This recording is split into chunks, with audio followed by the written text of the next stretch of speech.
Good evening and welcome to the regular meeting of the Northside Board of Trustees. Before calling this meeting to order, the board would like to take just a moment to briefly review some of the rules for conducting our meeting. The order of business for this meeting is set out in the agenda. One item that you may notice on the agenda is the consent agenda. This item includes items that are considered routine and/or are of a recurring nature. All the items listed under consent will be acted upon in one motion. If there is a consent agenda item which anyone here would like to address, please sign up to speak to that item and we will pull it from the consent motion and discuss it separately. The purpose of our meeting is to conduct board business, and for that reason it's held in public. This is not a public forum. However, we do provide the opportunity for audience participation. If there is anyone who would like to address the board during an agenda item or citizens to be heard portion of the agenda, we ask that you please register on the sign-up sheet located at the entrance to this room. We will review the rules for addressing the board later in the meeting. Is there anyone here who would like to sign up to an agenda item that has not already done so? Okay, good. The meeting will then be officially called to order. Please stand and bow your heads as Trustee Saldana leads us in the invocation and pledges of allegiance. Almighty and merciful God, we ask your guidance and blessings upon this board, students, parents, patrons, teachers, and administrators as we are assembled here this evening in the common pursuit of this great nation's wealth, our children. Amen. Amen. Pledge allegiance to the flag of the United States of America and to the republic for which it stands, one nation, under God, indivisible, with liberty and justice for all. Honor the Texas flag. I pledge allegiance to thee, Texas, one state, under God, one and indivisible.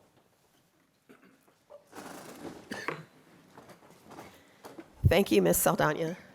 It is so great to see so many people here. It's been a while since we've had so many recognitions, and that's a good thing. And then we've got our special swearing-in ceremony tonight, so we've got a big evening ahead. Dr. Kraft, first item on the agenda is the superintendent's report. Yes, Madam President, members of the board, good evening, and I would like to just echo that sentiment. It is great to see our trustees-elect and their family and friends, and of course our honorees that we'll be recognizing and their families here shortly. It's great to have a board full of individuals that we're going to be celebrating, so again, welcome. It's hard to believe, but we are closing in on the final days of the 2022-2023 school year. This past week has really been a culmination of not only the great teamwork across the entire district, but really it's been a culmination of student success across the entire district. So needless to say, it's been incredibly busy, as we were talking about just with our leadership team this morning. I'd like to first and foremost give a little shout out to the Mernon Elementary School Mariners. They had their Pillars of Character pep rally last week on the 17th. They celebrated the Pillar of Citizenship, and it was really neat to see, like I say, Amber Freeman and her staff, Principal Amber Freeman and her staff celebrate students and student success. It was a lot of fun. Probably the most engaging part for me was seeing the students, the former Mernon students, come back and just talk about their experiences as they were preparing to graduate from Northside ISD, their experiences as a student at Mernon Elementary School. Really, really neat. We've kicked off, and we actually had our second student voice meeting today. So again, to the trustees that were able to engage in that process, thank you.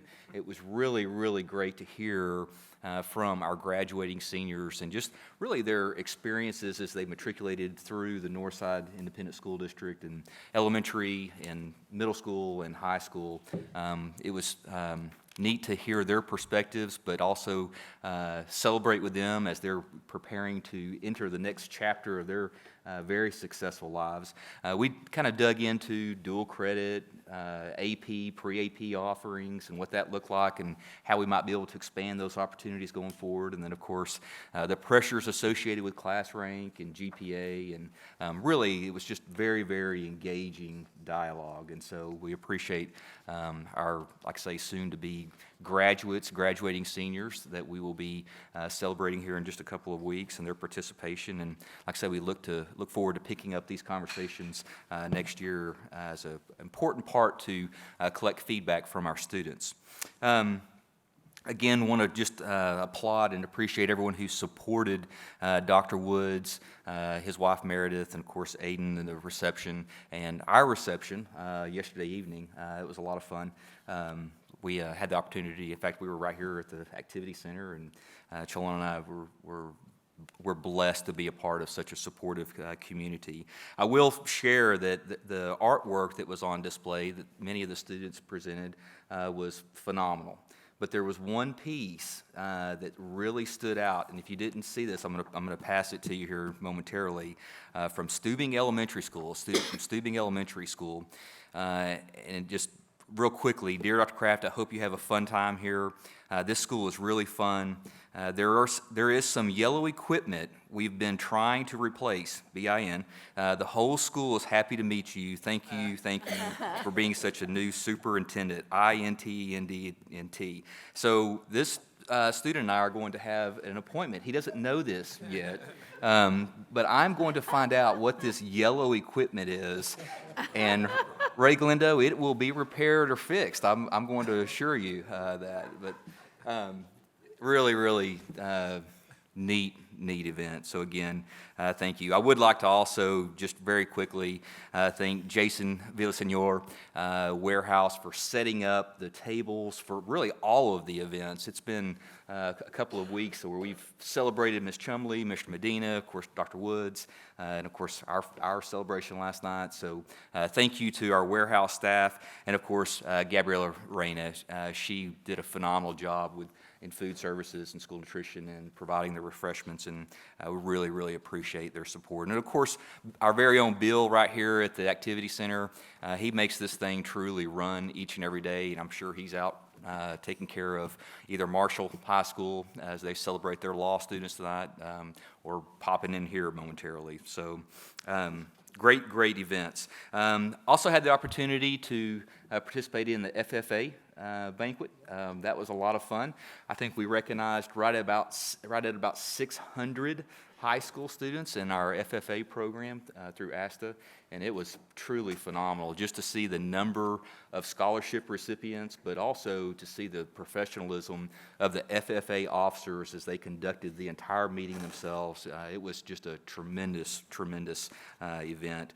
This was, of course, at the Vickery Agriculture Multi-Purpose Building, and it was full. Ms. Chumley, Ms. Freeman, you were there. It was absolutely packed. So it was a great event. And then, of course, Saturday, no, it's pretty fun. It's pretty cute. Saturday was a incredibly busy day. We kicked off right here with our Strong Fathers, Strong Families event. And of course, this was in large part kicked off and supported by our Whole Child Development program. Dr. Kim Ridgely, and of course, I'd like to also thank Brenda Fass-Villarreal, the coordinator for our Whole Child Services. They did a lot to coordinate this event, and we had a little over 200 supportive fathers that engaged in activities that were really all in large part to support their children. So it was a great event. We ran over to O'Connor High School, where we had elementary and middle school students engaged in environmental science projects. And I say engaged, it was more like a science fair where they were showing off a little bit, and rightfully so, how they were going about contributing and giving back to their environment through projects that they had taken on over the course of this past semester. And it was great to see our elementary students so engaged, but also able to articulate the science behind what they were doing to protect and secure our environment going forward. And then we had Story Fest, which This was a little bit of an interesting event. I had not ever experienced an event where we're promoting literature while we have roller derby, a cast of roller derby participants, and it worked. I mean, it really did. It was a pretty phenomenal event. I think we had a little over 1,000 students attend the event, with visiting authors, of course, signing, autographing books, but also reading to students and really engaging students in literacy. So that was a great event, and again, special thanks to Dinah Ely as well as our librarians across the district. And I see James Pachoka in the back. Electrify Your Strings, both Friday and Saturday. Amazing, absolutely amazing. If you were anywhere within 10 square miles of the gymnasium, Northside Gym, you probably heard about 1,000 violins, violas, etc., really rocking it out. I don't know how else to describe it. So it was a great celebration, culmination of our middle school, high school students on Saturday, and of course our 5th grade students on Friday. So awesome job.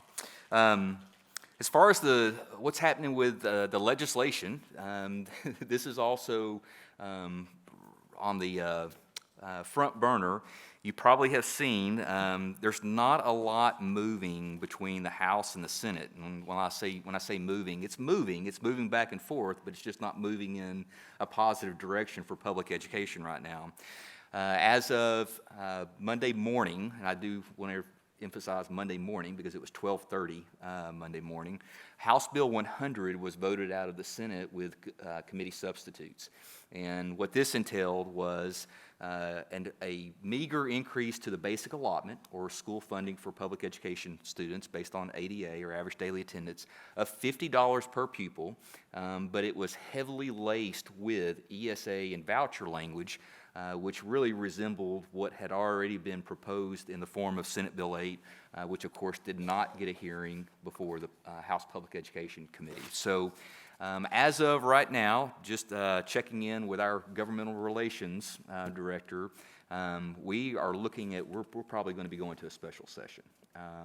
I don't think that the House members are going to be willing to negotiate the terms associated with the committee substitute, and so there are definite talks of a special session, potentially as late as September. And of course, the implications associated with that is we will be and will continue to build our current budget, or upcoming fiscal year 24 budget, based on current law. And of course, we're going to be hopeful and continue to work pretty vigorously to ensure that the legislature is supporting our students and staff with additional funding forthcoming. But right now, we are absolutely at a stalemate. And of course, school safety, Senate Bill, I believe it's 8 and 11, are also hung up right now, and we're awaiting funding for the school safety preventative measures, but also proactive measures. And like I say, it's all in a stalemate right now. The problem is that the clock is ticking, and we are quickly running out of time. Come Thursday evening, that's really kind of the deadline, per se, for any legislation to be enacted upon and an agreement to be struck. So we're hopeful, but also cautiously, very, very cautiously optimistic at this point.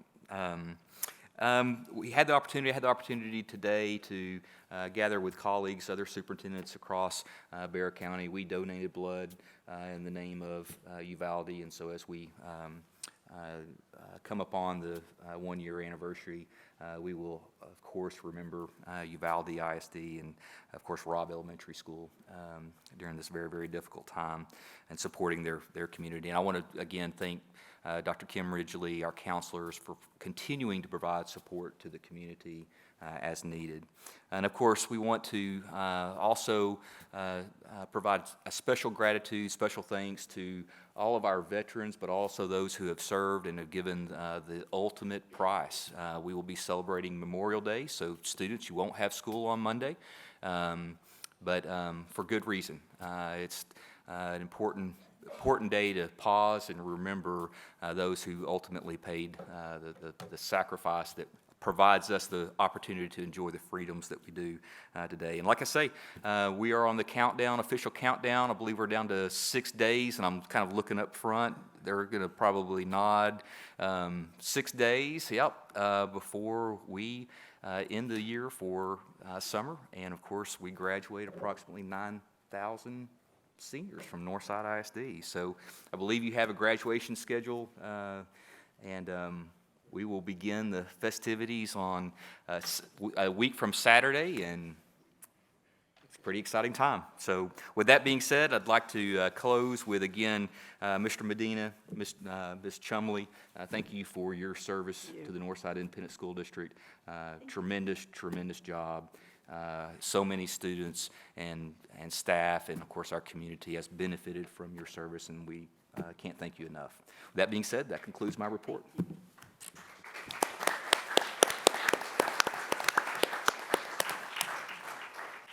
Thank you, Dr. Kraft. Next item on the agenda is board members' reports.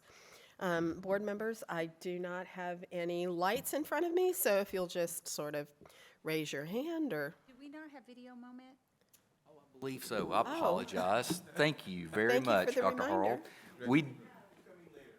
It's coming later. Thank you. Okay, so is there a board member who would like to make a few remarks?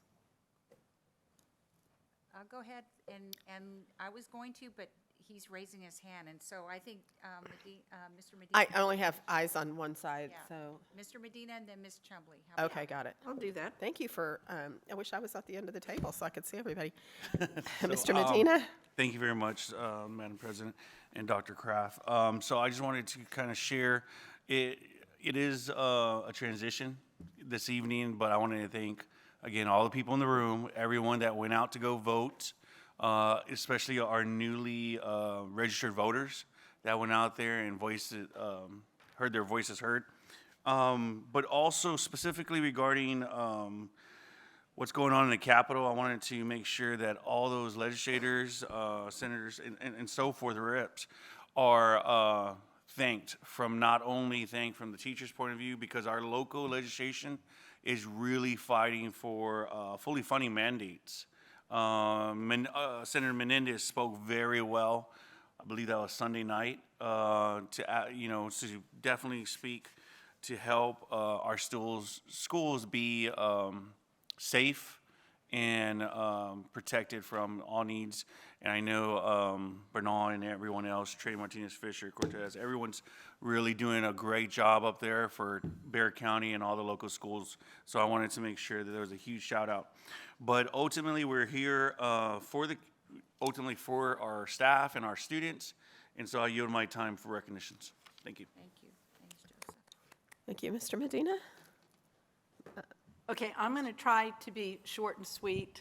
I can't guarantee it, though, because I have a lot of thank yous, and I don't want to miss anyone. So May has been an extraordinarily busy month. I was hoping to try to just finish out my responsibilities as trustee, and I've had the opportunity to attend some wonderful events. I want to thank Trustee Harrell and the librarian at Clark, Lucy Podmore, and 30 amazing Clark students for a morning breakfast that we had and an opportunity to talk to our students. In fact, this has been a great month for hearing the voice of our students. And it was really interesting that there was kind of a theme that was throughout all of them, even though we have so many high schools. There were some things specific, but actually there was really, you could really tell there were things, and so that was really interesting. I want to thank Dr. Kraft. The voice of the students that we have had has been phenomenal and just really, I think, opens your eyes to differences and similarities. But I thought they actually brought us some ideas on things that we could address. So thank you. So moving so quickly to do that. I had an opportunity to host an event at Saul Ross, and I know y'all are, I've got to say something about Saul Ross in my last comments from the trustees. but I hosted an event honoring Irene Alvarez Zinsmeister, who is the community engagement liaison extraordinaire, who truly has done some amazing things for her community. And Mr. Ortega, I want to thank them for thinking outside the box. And my final report on the Sul Ross chickens, they are doing well, and they are gaining 4 more by August, so they will have a lot of eggs. Then one thing that we went to, Bobby Corinne and I, and I felt really bad because Mr. Weary said that he had sent invitations to trustees for the last 12 years. I just don't remember ever getting it. But it was the Child Nutrition Awards. And Pam Kniffen is one of the leadership in child nutrition, and she was amazing. Y'all have to go next year because this woman is phenomenal. She changed costume like 4 times during the presentation. It was really great, though, to see our cafeteria directors and their staffs, recognized for all the hard work that they do. So that was a really outstanding time. The biggest thing that happened, and I do feel like May has kind of been a long goodbye, but I want to thank all of you that were responsible for my retirement reception. It was phenomenal. I appreciated everyone that attended. Barry, Monica, it was truly amazing. Touched my heart. Daryl, Guy, and Keith, and all of our Northside communication team. I will miss seeing you guys at board meetings and every event that we have had over a long time.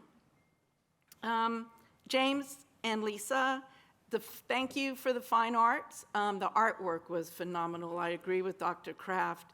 Really, really great artwork. So thank you for taking care of that.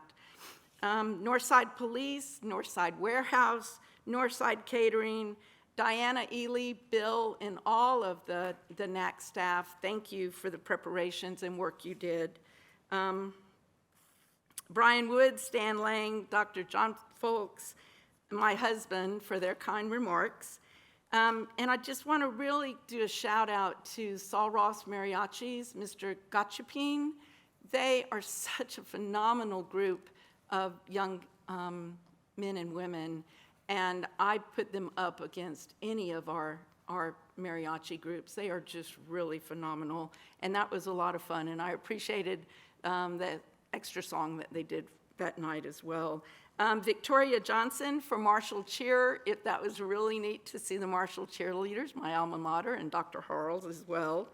And then the ASTA FFA officers and students for welcoming everyone. I really appreciated that. Tiffany Bowman, who is our floriculture teacher at ASTA, provided the flowers, the floral arrangements. Ms. Cook, who designed the floral arrangement that I received from our staff. Then I want to thank, I think that is everyone. And if I missed any of you that had anything to do with my retirement reception, thank you. I was so truly touched, and it was a wonderful way to say goodbye to Northside. Not really goodbye, just I'll see you later. And then I wanted to do a shout out to someone. So what I found is that I have my bucket list for whatever the next phase of life is, but then I had my bucket list for Northside School District. And so all of you know who you are that I have reached out to, Mr. Galindo, Leroy, Jacob, Chris Trejo, and Janice, I've called you on things. Just thank you for, Barry, you and Monica, absolutely. Thank you for helping me almost complete my bucket list that I still had outstanding for Northside. Leroy, I so appreciate you and Jacob and Brian Wiggins, Rick Reyes, Jeremy Deck for coming out and really taking a look at one of our projects. I appreciate your time. You've never told me no, and I know that sometimes I'm sure you're going, will this woman ever quit calling me? But thank you for your extra time. Board of Trustees, your remarks were phenomenal. Carol, I've learned everything I need to know about chickens and appreciate that. I think most of all, I will miss working with this phenomenal group of men and women. Monica, thank you for jumping in and taking, over from Linda McGee. I know those were big shoes to fill, but you have done a phenomenal job. And I'm sorry, I will have to call you for a couple of Mondays until I get used to not calling you for my schedule. Just thank you all from the bottom of my heart. It has been a tremendous 28 years, and I would not have passed up on any of it. Good times, bad times, sad and happy. Thank you very much. And to Gerald and Bobby and our 2 newly elected trustees, congratulations. One thing that I found very interesting on our election is that we have so many people that want to serve the Northside community. And what a great thing that is, that, we're not a school district that is having to beat the bushes to get people to run and to want to serve kids. So I wish you the very, very best of luck. You join a phenomenal team, and I look for great things to come. Dr. Kraft, I know you'll get us to that next level. I love seeing Northside through your eyes. Anyway, thank you again. Thanks, Melissa.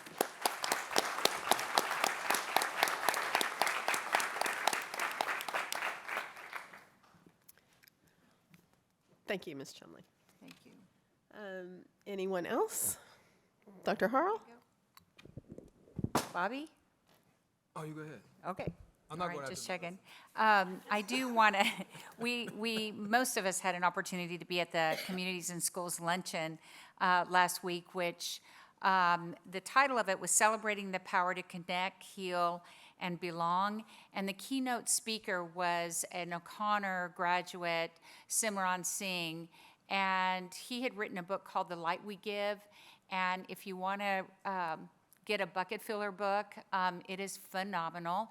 He was tremendous. They also honored one of our schools, Boone Elementary, and 2 students, and I got their first names, Cecilia and Javier, but I didn't get their last names, and that's a good thing.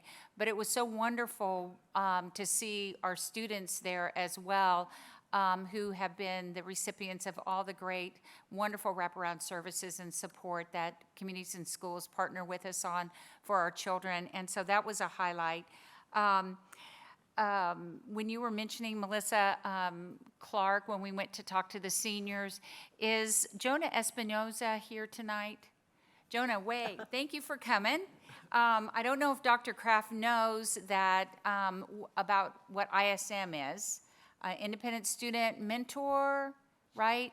It's a project, and so he's doing his on government and leadership, and so I invited him to the board meeting tonight. He's doing his presentation on the 25th, is couple days from now, right? Okay, good. And so he's here tonight, so I'm thank you for that. Lots of good information that was shared, and Melissa's right, there are a lot of patterns and trends that we're hearing across the district, and thank you, Dr. Kraft, for starting that right away. That was probably a lot of our number one request, was to get our student voice to our ears and our hearts so we can act on it. And so we may try different things. This was in the library at Clark. Dr. Kraft had it at NAC and at the sports gym. And so we'll keep going with this. So spread the word, students. We want and need your voice. You can also reach us. Our email addresses are at the board webpage, and which is with Northside, or it's a board link at the Northside webpage. Ryan Purnell, the principal at Stevens High School, we honored the other day. The CAST Network chooses champions, and they are partners that work with each CAST school, and CAST Teach nominated Ryan Purnell because of the incredible relationship Stephen High School has with their magnet CAST Teach, and he was duly honored, but it was well deserved. I got the privilege of bringing board remarks to I'm a middle school person at heart, so I enjoyed being at Jones STEM Magnet, welcoming the new kiddos, the incoming sixth graders from all over our district, and then also hobby, and I want to make sure it's health sciences, because I think I've called it everything from the public health magnet to whatever, but it's health sciences. So that's our newest magnet at middle school, and the kids and the parents were phenomenal. So much excitement in the room to have a new magnet, and I know we're going to keep adding magnets at the middle school, so that'll be a great, great thing to look forward for our kids. Let's see, Ryan. So one thing, it'll be coming in June, so I'll make sure it gets to our school district webpage.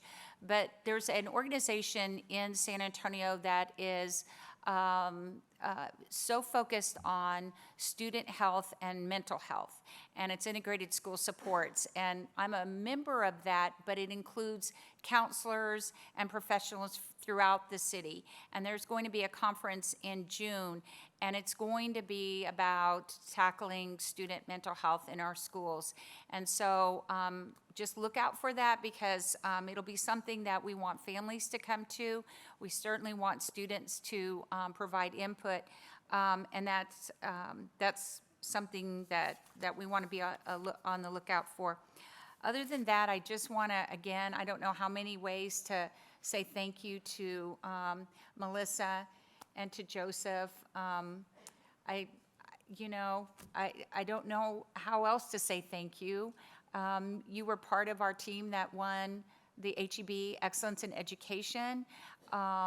Your words that you said when we were being interviewed have just touched all of us, and certainly touched the judges. But one thing, without a shadow of a doubt, you two have been solely focused on what's best for kids and never deviated from that.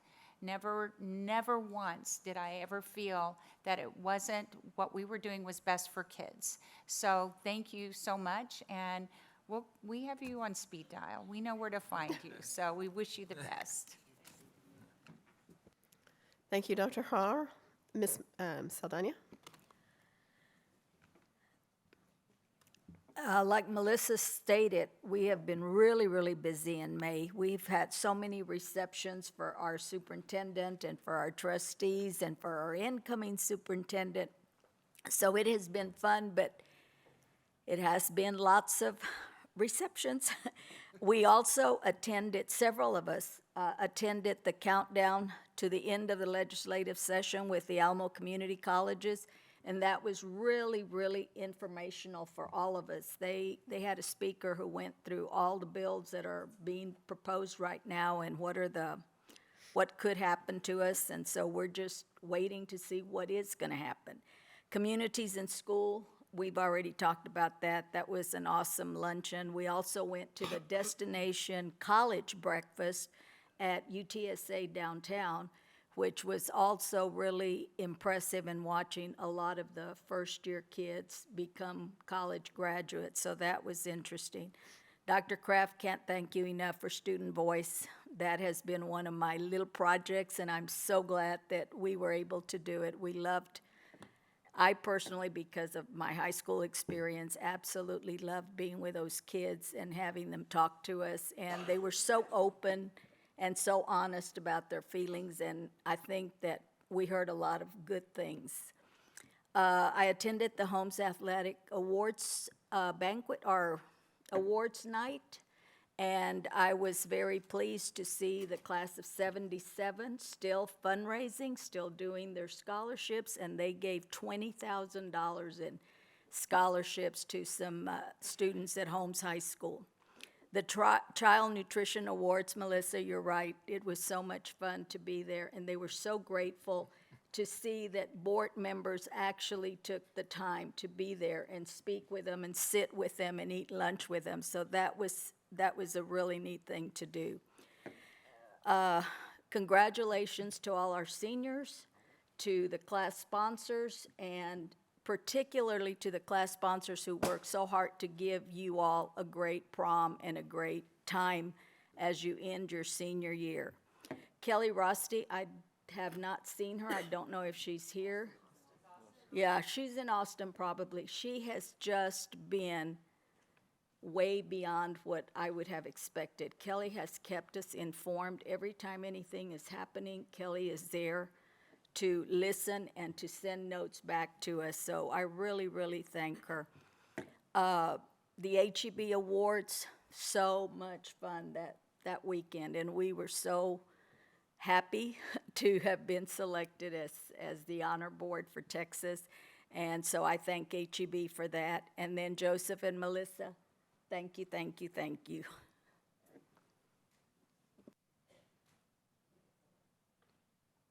Thanks, Ms. Saldana. Mr. Lopez?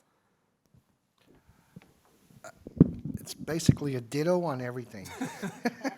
But I will say, I wasn't able to attend some of the ceremonies. I was sick. I had an inner ear issue, so wasn't feeling good, and then had some issues with plumbing with my home. So I apologize for not attending, but I was there in spirit, and I appreciate everything you all have done for us as a district. I wanted to read you something that I think is very poignant to what you all have done, both you, Joseph, and Melissa. I think it really goes very well with your service, and I don't want you guys to forget what you have done. And I know you've done a lot, and you know that, and you worked very hard, both of you, Melissa for several years, Joseph for 8 years. But I wanted to just leave you with this, and if you'll just give me the privilege of reading this to you, I think it really hits home a lot. It will really hit, and it'll make sense. This is a poem. It's a poem by Theodore Roosevelt, and it goes like this. It is not the critic who counts, not the man who points out how strong the man stumbles, or where the doer of deeds could have done them better. The credit belongs to the man who was actually in the arena, whose face is marred by dust, sweat, and blood, who strives valiantly, who errs, who comes short again and again, because there is no effort without error and shortcomings, but who does actually strive to do the deeds, who knows great enthusiasms, the great devotions, who spreads himself in a worthy cause, who at the best knows in the end the triumph of high achievement, and who at the worst, if he fails, at least he fails daring greatly, so that in his place shall never be with those cold and timid souls who neither know victory or defeat. And I say that because you have been those individuals that have been in the arena for 8 years, for 28 years. And I thank you for your service to our district, to our community, to our city, and to our children. Thank you. Thank you, Mr. Lopez.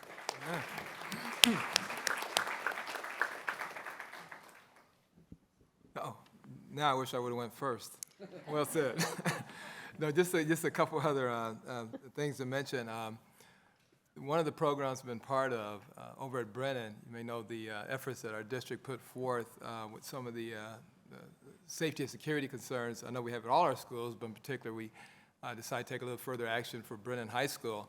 And one of the suggestions that were made by actually one of the parents was establish a bear watch program, basically where the parents are out there patrolling those key areas that need a little bit further monitor to help out the school. So I've been part of that.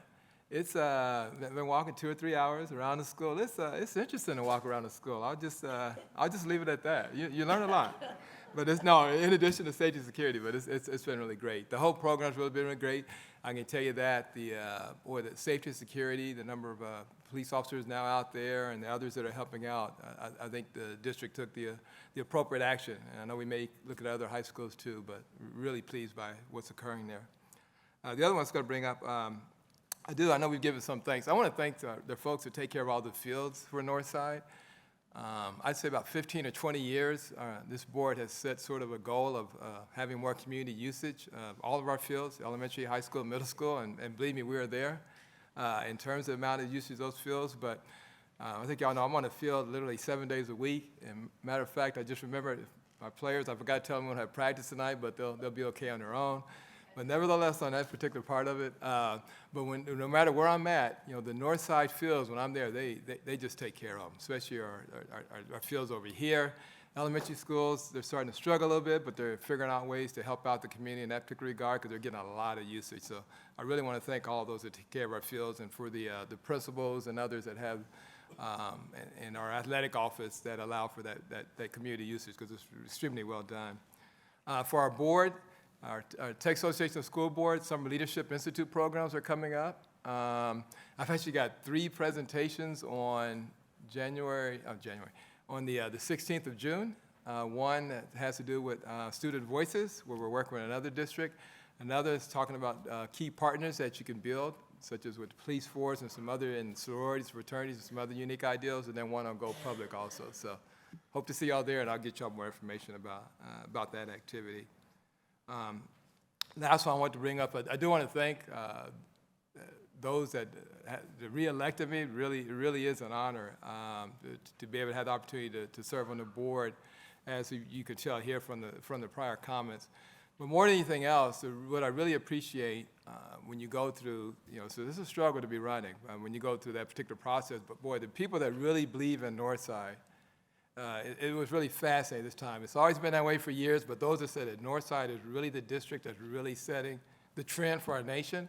And I've even had people all across the nation that were contacting me to say, hey, they're supporting, they know how important Northside is, so that was really great to see. And then I have to also, sorry, you all have to excuse us, but we really are appreciative of the number of years that we've had with Joseph and Melissa and the impact they had. I'm just glad to see you all leave while we're on top, literally, with that award that's received, because I can tell you for a fact, we tried that multiple times. It's a very difficult award for a large district to win. It is a very big challenge. And similar to the comments made here, for us to receive it and you all to be a part of it, that's all the thanks that we can also give. So thank you all again. Thank you, Mr. Blunt.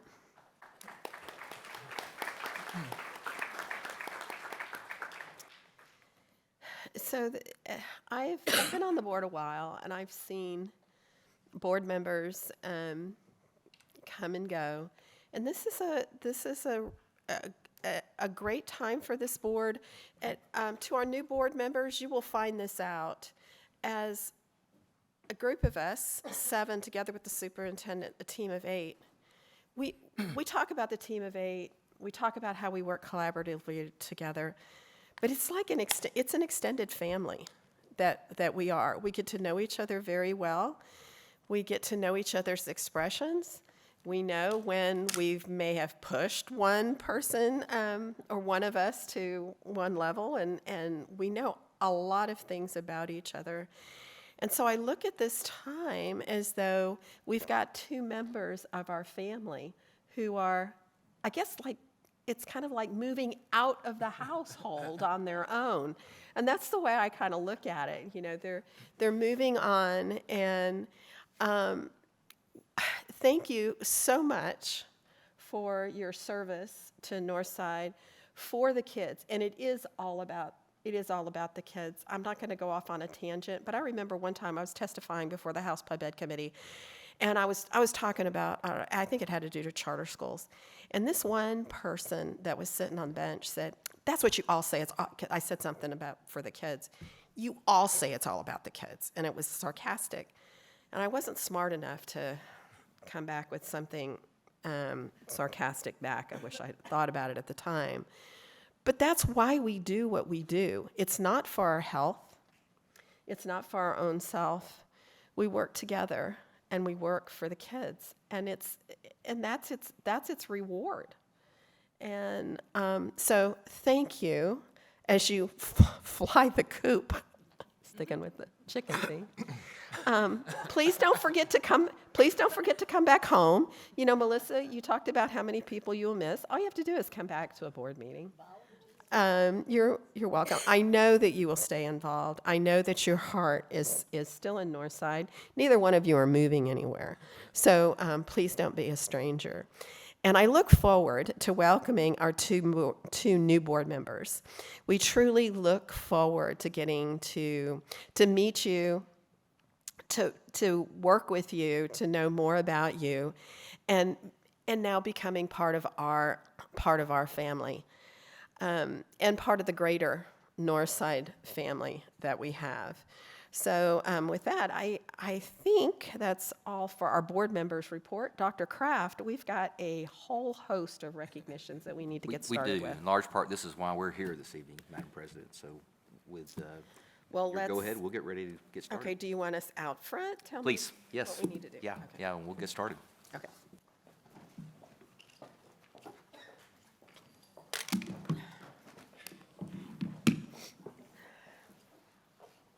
Oh, yeah.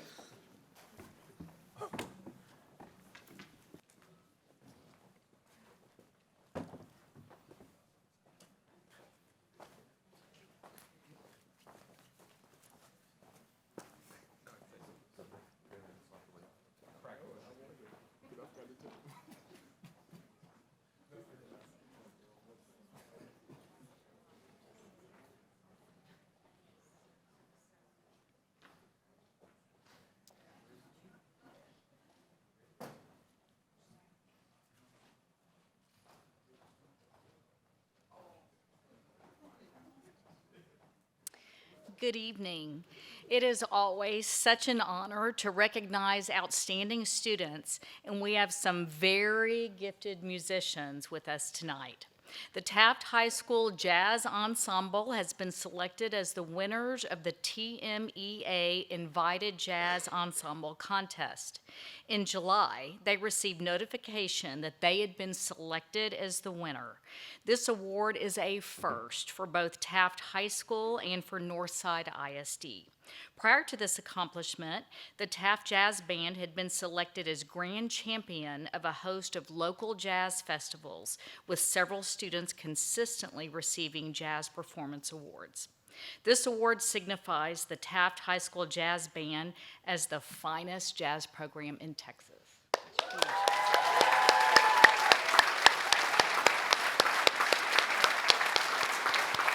To express appreciation to the Board of Trustees for their continued support and for providing a quality fine arts education, a gift bag with a CD recording of their command performance is at your dais. So at this time, I would like to introduce the Taft High School Jazz Ensemble and staff for board recognition.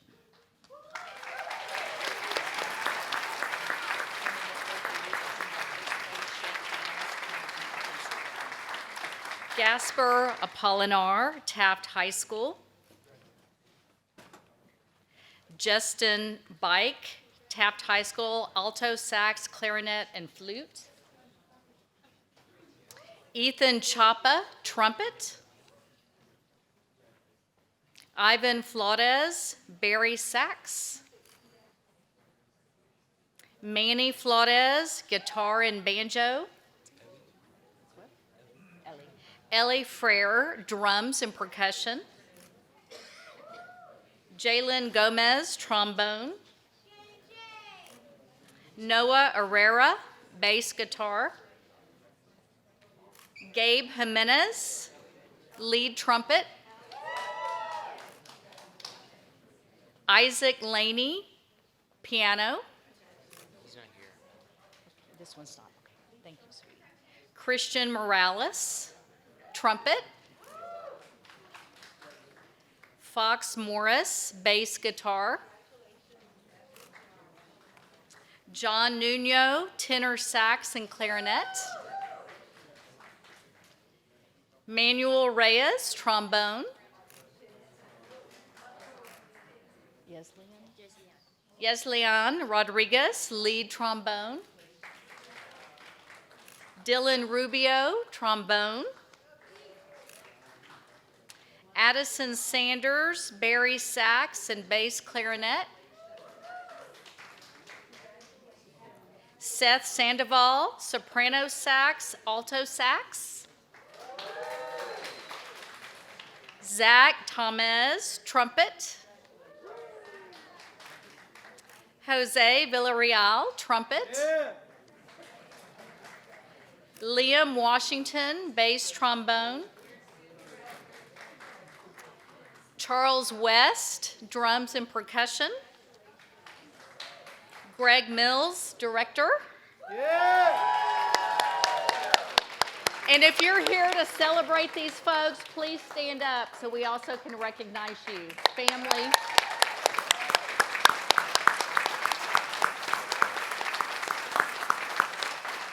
And then if y'all will come back around the board so we can get one big picture.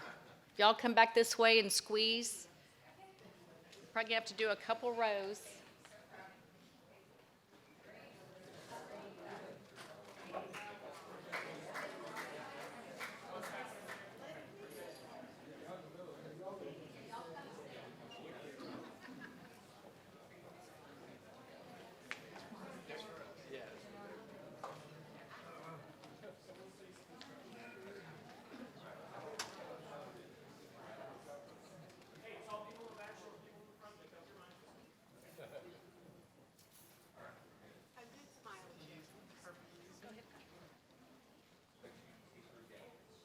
Okay, 1, 2.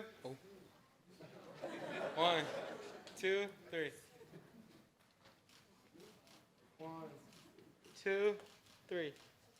Sorry,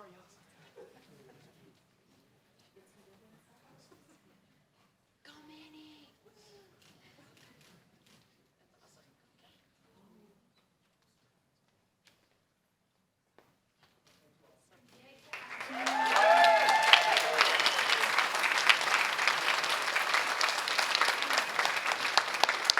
Thank you so very much. We're so very proud of you. Y'all can come join your pictures are over.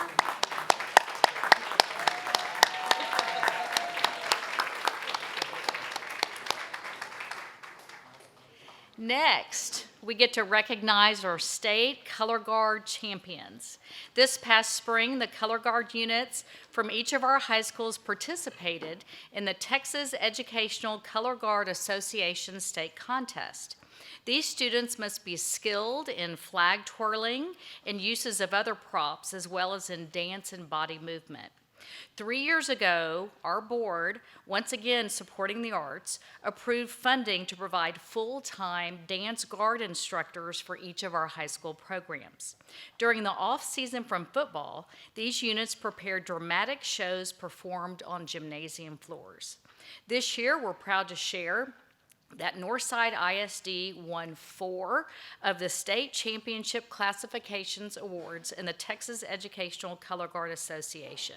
3 schools are here tonight. Harlan High School was not able to be with us.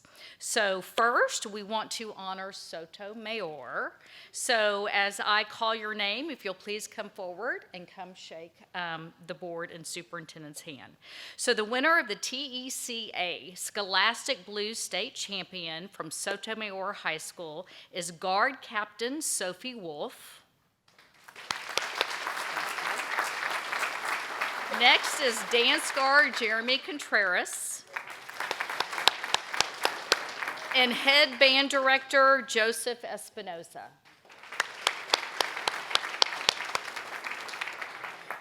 And the TECA Scholastic AA State Champion is from Taft High School.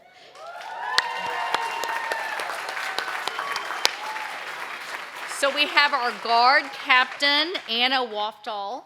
Beautiful outfit.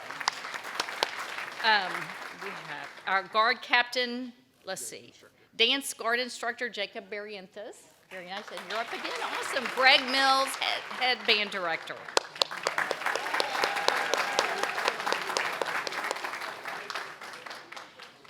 And then finally, we have our TECA Scholastic Open State Championship from Warren High School. And so guard captain, Josiah Argon.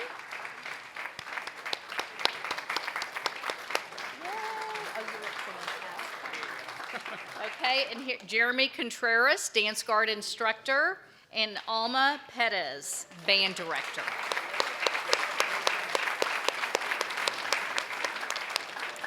Warren High School also received the Best Contest Caption Awards for Outstanding Equipment, Outstanding Movement, Outstanding Design, and Outstanding General Effect. All right, if you are here to support these, stand up so we can recognize you. Okay, y'all come in for a picture.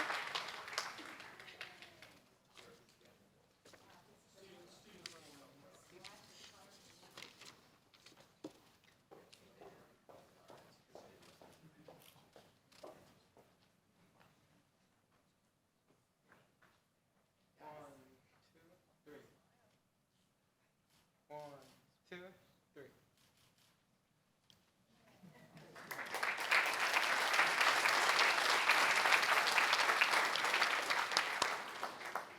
Okay, it keeps on going. This is fantastic. Next, we're proud to share that also this past spring, the John Marshall Indoor Percussion Unit captured their not first, but their second state championship award. Indoor percussion units prepare drill, music, motion, and dance using an indoor gym floor and rehearse outside of the school day in addition to their band curriculum. The Marshall Show was entitled "To Tame the Perilous Skies" in honor of World War II great American fighter pilots. So here today is our percussion captain, Josiah Rizzo, and our head band director, Kevin Tabb.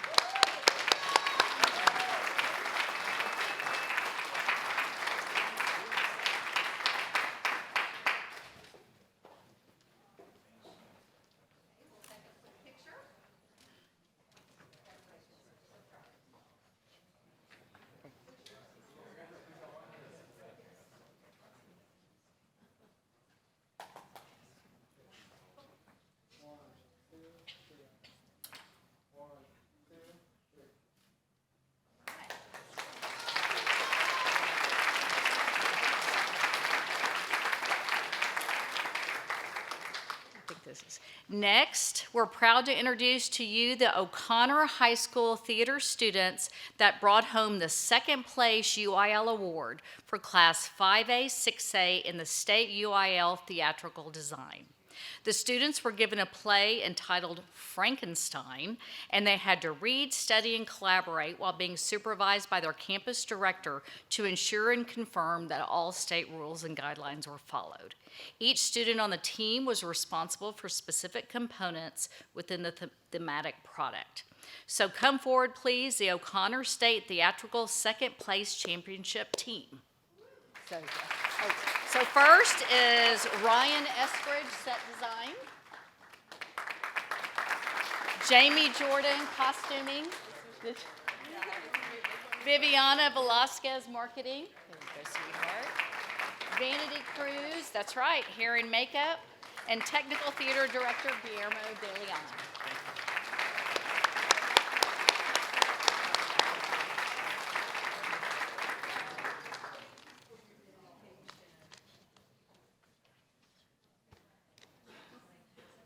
Okay, then if you'll stick around for a picture, come back this way to the center.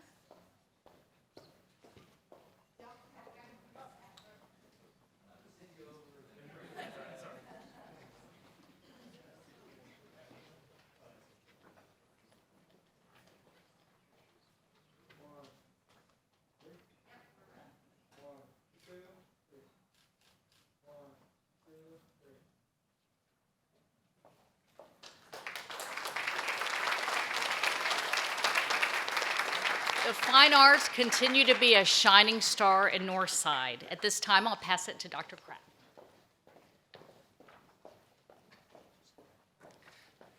Thank you, Dr. Jordan. We're going to continue on. So we're here tonight also to honor the extraordinary talents and hard work of several student athletes. Their dedication, perseverance, and commitment have made their school and our district proud. Each one of them has demonstrated excellence both on and off the field, setting a remarkable example for their peers. Tonight, we applaud their accomplishments and express our heartfelt appreciation for their contributions to our district's sporting legacy.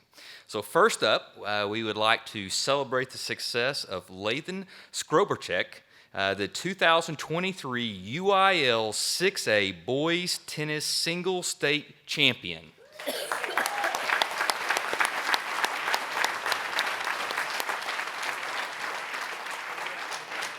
Lathan has played for Northside since he was in 8th grade. According to Coach Jason Torres, striving to be the best tennis player he can be, he is very coachable and understands the importance of the phrase lifelong learner. Lathan has a long list of accomplishments, including, and you'll want to hear this, undefeated this season in the fall and spring. Undefeated. Undefeated in regionals. Undefeated in the state of Texas. NISD Boys MVP, team captain, and he is going to play for Texas A&M University next year.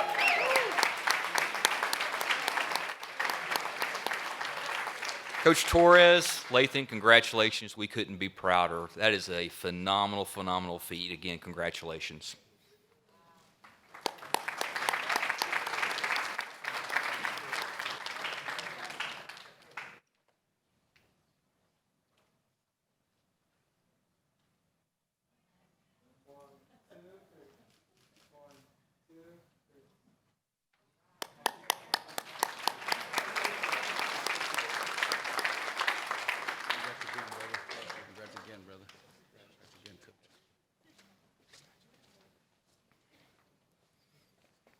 We'd also like to recognize any family members and staff members who are here tonight to support our incredible student athletes.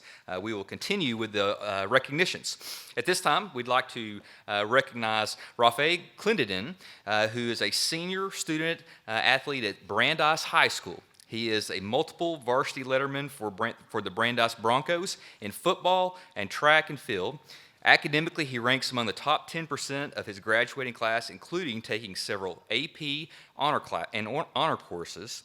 He has competed in both throwing events for most of his life, spending many hours practicing perfecting his form. For several years, he has ranked among the best throwers in the state of Texas, regardless of classification. Rafael will attend Virginia Military Institute in the fall, where he will compete in the shot put, discus, and hammer throw. Placed first overall in 8 track meets this season, personal competition best and Brandeis school record throw of 188 feet 2 inches in the discus. That is a long way.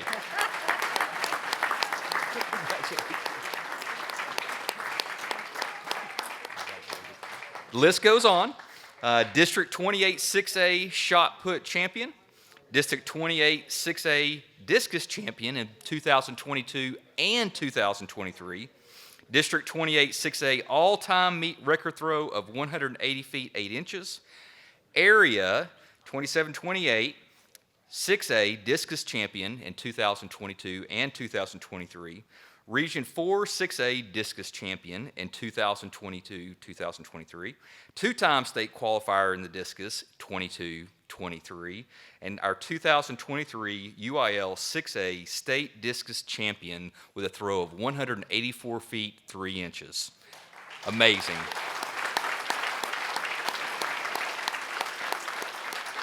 And it's all a result of Coach Jeffrey Miles, no doubt about it. So, again, congratulations.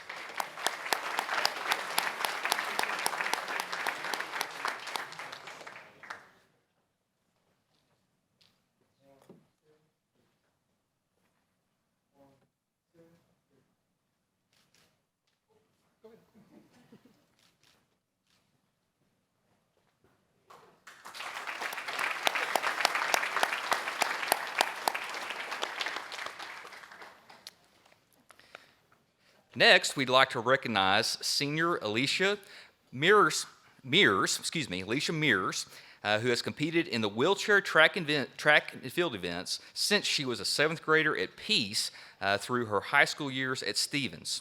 She has represented Stevens High School and Northside ISD in a very positive way throughout those 6 years. When watching her compete, you realize she has had to overcome so many obstacles to get where she is today. Alicia has never said that any workout is too hard or has ever backed down from any challenge. She simply finds a way to get the task accomplished, and she has a very impressive list of accomplishments, which include the 2022 state champion in the seated shot put, the 2021 and 2023 state silver medalist in the seated shot put, 3-time state qualifier in the wheelchair 100-meter dash, 3-time state qualifier in the wheelchair 400-meter dash. Her freshman year, COVID prevented her from competing in UIL that year. The 2022 U.S. Paralympic track and field high school All-American in the 100-meter dash, and the 2021 U.S. Paralympic track and field high school All-American in the 100-meter dash, shot put, and javelin. Her coach is Tracy Hessen. She was also one of the students that spoke to our students and is a former Mariner, Marnin Mariner. We had the opportunity to sit together at the pep rally, and thank you again for supporting that event. Tremendous athlete, tremendous student. So thank you again, and congratulations.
Next, we will recognize Kayla Lyons.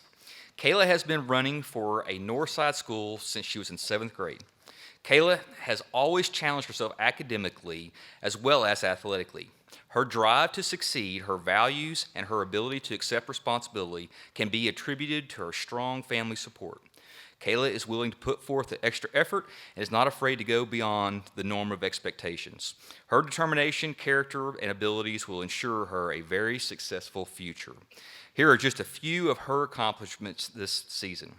29 6A 800-meter district champion, 29:30 6A 800-meter area champion 800-meter, Region 4 6A second place in 800-meter, 6A state 800-meter silver medalist, set a new school record, get this, 2 minutes, 9 seconds, .82, and she will be back her junior year. Junior year, ladies and gentlemen. Coach Fatima Jordan, and again, Kayla, we are so excited for you currently, but also to see you in the future. You're going to do great things. Congratulations.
Okay. Just found out. Okay.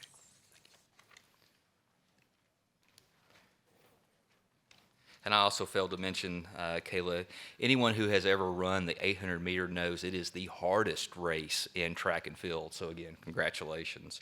Next, we'll recognize Armando Acevedo. Thank you again for recognizing our athletes. Armando dedicated his season to getting back to the state in the high jump after qualifying as a junior. His goal was to step on the podium, and he accomplished that, earning a silver medal. Besides competing in the high jump, he also ran the 4x200 and competed in the triple jump during the regular season. He was a big reason for the team to win the district championship this year, Coach Strickland, his high jump coach, indicated. And she did a fantastic job guiding and coaching him this season. Appreciate her hard work as well. Here are a few of his accomplishments. Armando was the senior Brennan High School of the Year, District 29 6A champion, Area Meet 2930 6A high jump champion, Region 4 6A high jump champion, get this, 7 feet, state qualifier silver medalist in the high jump with a jump of 6'10", currently holds the Brennan High School high jump record at 7 feet, the San Antonio Express News Alamo City High School Sports Award recognition, two-sport athlete with football and track under his belt, College of Choice, just signed, you may be 7 feet, just signed, my alma mater, University of North Texas. Congratulations.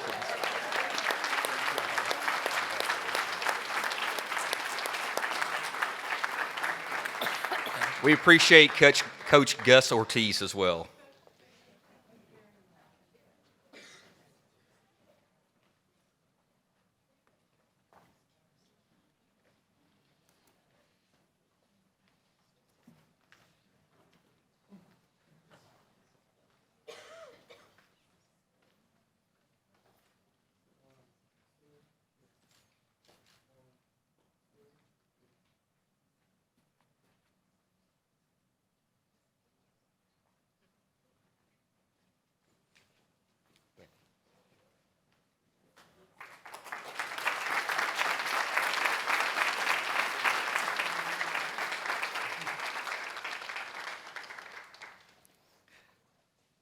And again, we'd like to thank all of our family members and, of course, our coaches, our staff for being here this evening to support these incredible athletes. If we can give them another round of applause.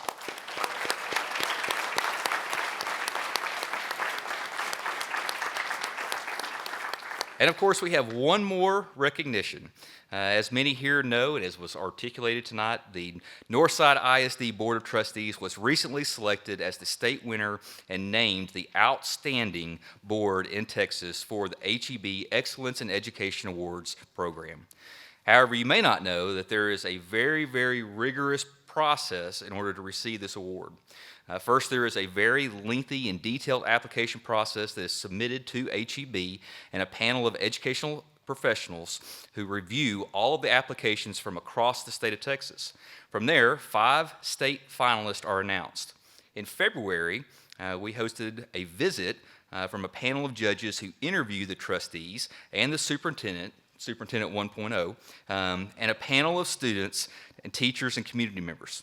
And let me show you what happened at the end of April at the HEB Awards banquet. And at this time, we'll cue up the video. This is the video. And the 2023 Outstanding School Board Award winner and winner of a $25,000 grant is Northside Independent School District. How we can grow in our responsibility throughout our years in high school. But we're first going to start off with a game. Northside is a really large community, both geographically and by student population. We're 355 square miles in 3 counties. We serve just over 102,000 students, very diverse population in every meaning of that word. The school board here at Northside ISD, what we've really seen is them being able to come together and really work through challenges in a way that is an example to the whole city and really making decisions what's best for all students. And right now, you know, this board is faced with finding a new superintendent. And so coming together as a board and making sure that they help others feel confident in their process, that they're together and unified for the best interest of all kids, is kind of an example that this board has really given to the whole city to see it as something to model and to be able to learn from as well. One of our board superintendent goals is to maintain a board culture. And what we mean by that is to continue to build trust within the community. We continue to make decisions on what is best for children in Northside. We make ourselves visible to our community because we want the community to know that we're there, we care, and that we believe helps everybody. Hi guys. Hey party people, how's y'all day? We're very proud of our new high school magnet, Cast Teach. It's an opportunity for us to grow our own teachers. It's also an opportunity for our kids to explore the education profession. These young kids have actually gone into classrooms and taught lessons. Okay, ready? Not only did the students in the Cast Teach program get something out of it, but the kids that were in the classroom really enjoyed that experience as well. And they're going to continue to do that throughout the year. Well, I think our board is very transparent, and I'm looking at it from both as an administrator and also as a parent. As a parent, I think they're able to share certain things with us, but they always keep us in the loop on what's going on throughout the district. Bond 2022 will provide new spaces and new programs. As an administrator, I think that we're very informed, and the communication that goes from the top to the bottom is communicated very well. But I think we're all aligned on the message that we're sending, and the message is taking care of our students.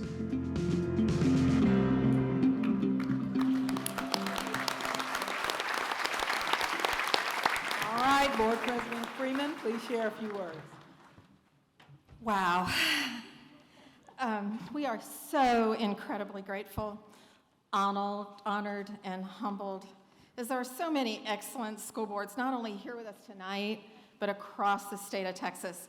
You know, I serve side by side with 6 hardworking men and women actively involved in our community and undeniably always focused on what is best for kids.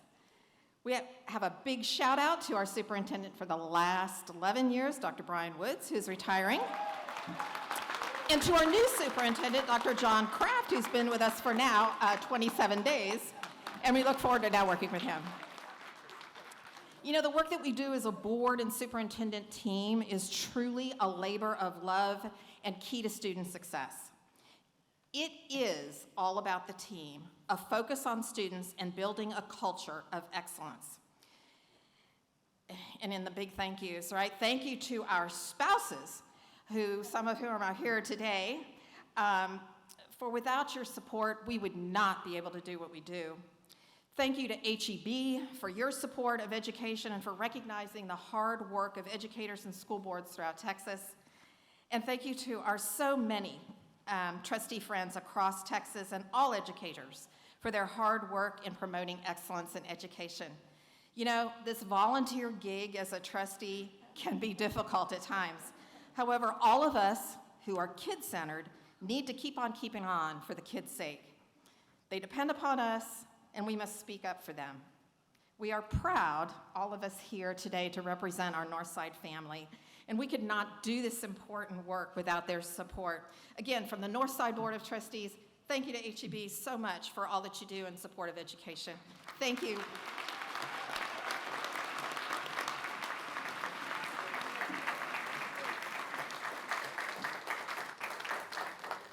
Once again, congratulations to the Northside ISD Board of Trustees, Excellence in Education Board of the Year, and we've got a very small token of appreciation.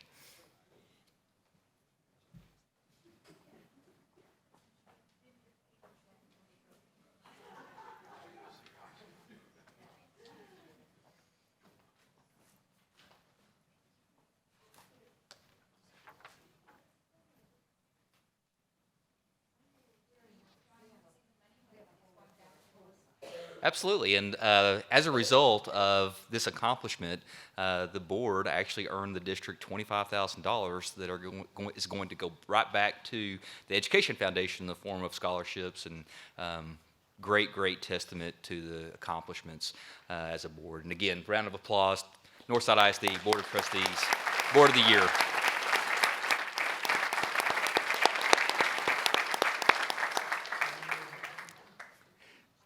Good.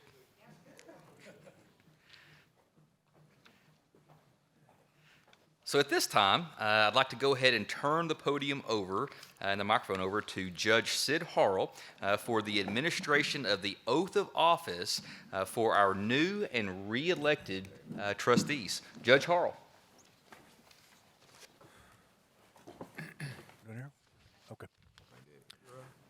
Good evening. It's my privilege to be here this evening and to once again swear in our new trustees and the outgoing individuals. I know each and every one of you, and I wish you well, and I enjoyed being with you. You've made a great contribution to this district, both of you.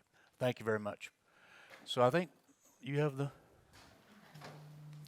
I think they pulled a fast one on you, Doctor. I think they thought we were going to use the podium, but we're going to do it over here. So, all right.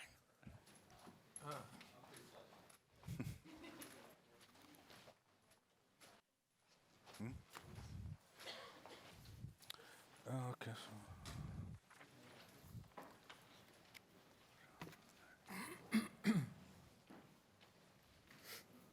Okay, is there any particular order y'all want to do it in?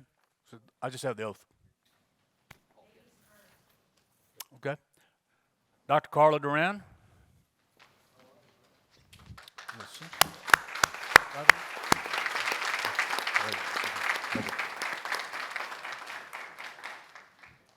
Okay. So you're going to face me and raise your right hand, please. I, please state your name.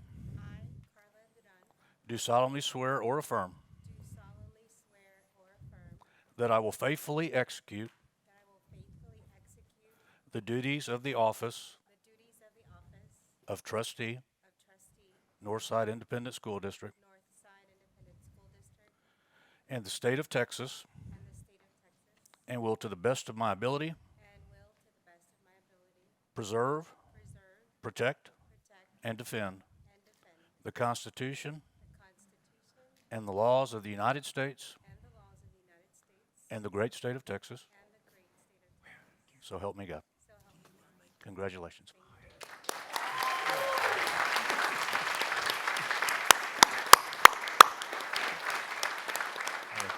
You want to do it here? I'll get you signed too. Thank you. Let me, Judge Harrell, Yep. before you continue, Dr. Duran, would you like to say a few words? I don't know if you have a mic, and please introduce your family that's with you here today. and you might want to go to the podium if you like. That might be more comfortable for you. Thank you, guys. I just want to say, quiero darle las gracias a toda mi familia que está aquí y a toda la gente que votó para poder estar en este puesto. I want to thank everyone that in my family that's here and that voted for me to be here to represent you. I'm very proud to be the first Latina PhD, one of the youngest, and also a first from Mexico. So I'm very proud of that honor and having served myself in the schools for the last 15 years. I want to continue to serve the people of San Antonio. Así que muchas gracias. Sí se puede.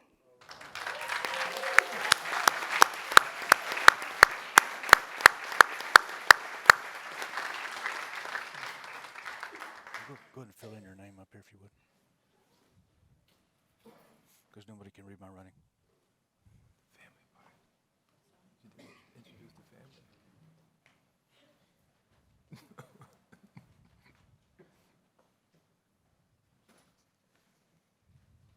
District 3. Got it. Thank you so much. Okay, we're going to go numerically. At this point, then, oh, thank you. Let's have, if I could, David Saucedo, number 1. All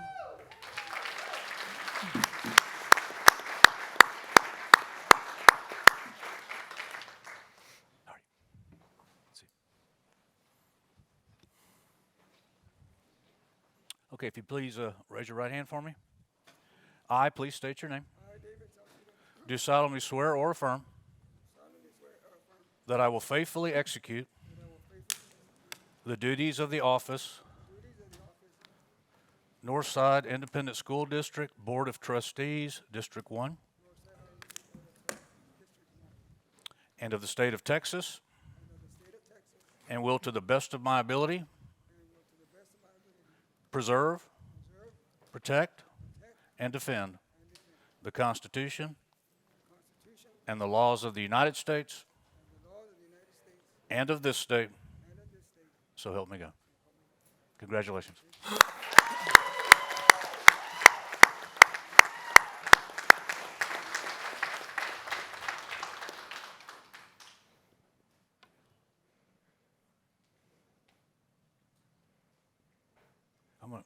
If you want to say a few words, I'm gonna fill this out for you. Thank you, everybody, for coming. I got the oak tree in front of my house. It gave me allergies, so help.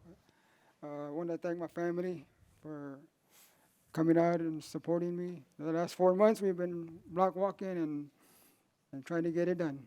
But I want to thank my tia, who couldn't miss this for the world. I know she missed her novelas to be here with us. So I'm very thankful for that. My wife and daughters who helped us block walk for, I don't know how many houses we walked, but it all paid off at the end. And I'm thankful for everybody who supported me. My mentor, Richard, thank you. Thank you. Bye.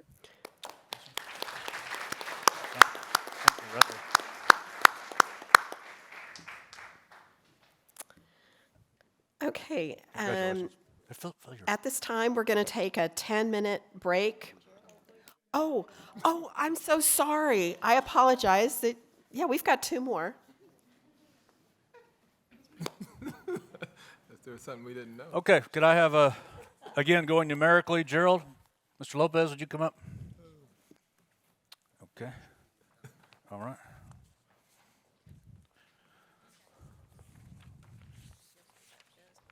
Okay.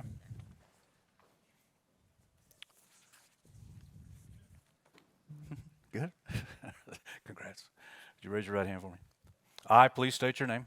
I, Gerald Lopez, Do solemnly swear do solemnly swear that I will faithfully execute that I will faithfully execute the duties of the office the duties of the office of Northside Independent School District Board of Trustees, of Northside Independent School District Board of Trustees, District 2, District 2 of the state of Texas, of the state of Texas, and will to the best of my ability and will to the best of my ability preserve, preserve, protect, protect, and defend and defend the Constitution the Constitution and the laws of the United States and the laws of the United States and of this state.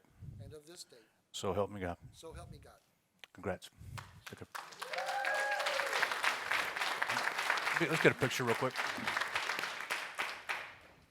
I think picture first, and then you get a chance to talk. Okay. Okay. I got a mic here. First of all, thank you very much, Judge. It's an honor to be sworn in by you. Also want to thank the public, the community, my colleagues for your constant support, the organizations that supported me. It's an honor to serve you again for 4 more years.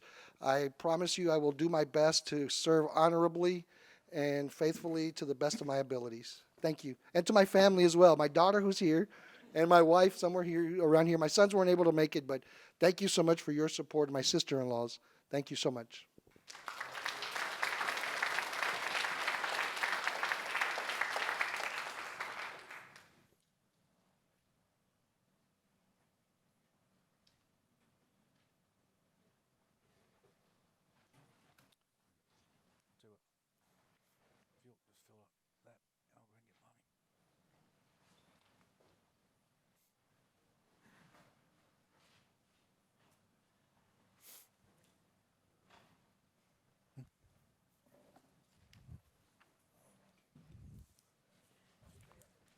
Yeah, you're good. You're good to go. Let me get this. There we go. One more. That's hers. Okay. Don't want to lose anything. Okay. Grab my cheat sheet here.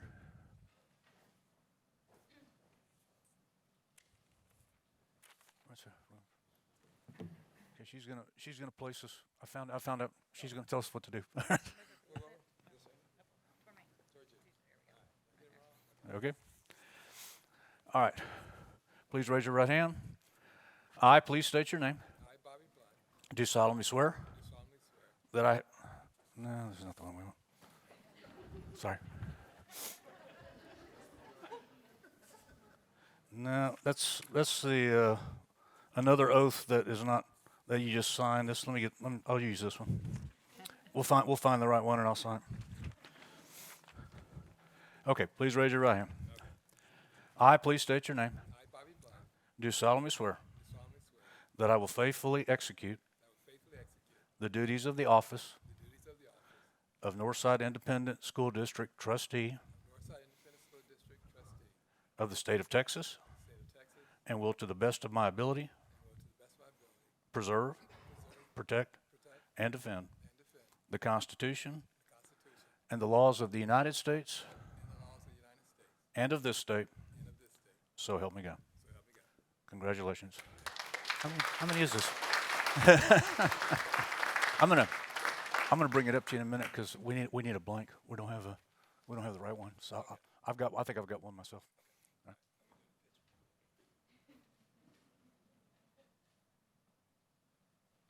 Okay, you bet. Yeah, sure. So you okay. Let me see if I can find a blank one. No, I just want to say, earlier you heard we won the Outstanding School Board, and I think the ones coming in, our goal should be to exceed that. And by doing that, the way that we can always accomplish that is to make sure every single one of our children are successful. And I think every one of us that are coming on are going to do that. So thank you, and it's a real honor to serve again.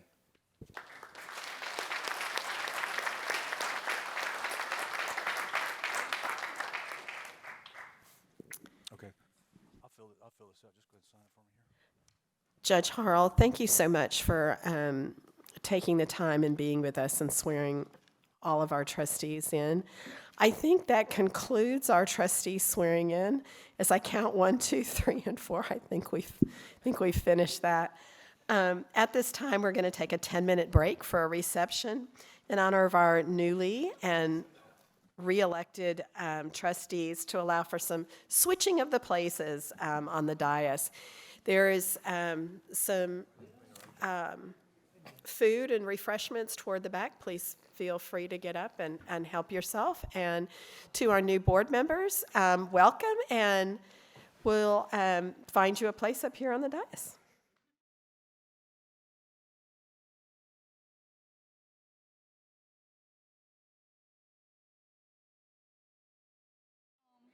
All right, welcome. Welcome, Dr. Duran and Mr. Salcedo. Your mics, when you want to speak, you need to push the button, and there's a green light that comes up. If it's red, your mic is off. In the boardroom, we'll have different kinds of lights, and we'll get you used to those when we get there. If you'd like to make a comment, please just say, "Hey, Karen, here I am." Yes, just please raise your hand. Okay, so we are finished with the end of our recognitions. Next item on the agenda is citizens to be heard. We have citizens. We do. Okay. We believe citizens to be heard is important and meaningful, and we will listen to what you have to say. We value your opinions, although we are restrained by law from taking any action. We ask that you please address your remarks to the board, confine your remarks to a Northside policy or practice. Please limit your remarks to 3 minutes. At 3 minutes, you will be asked to wrap up your remarks.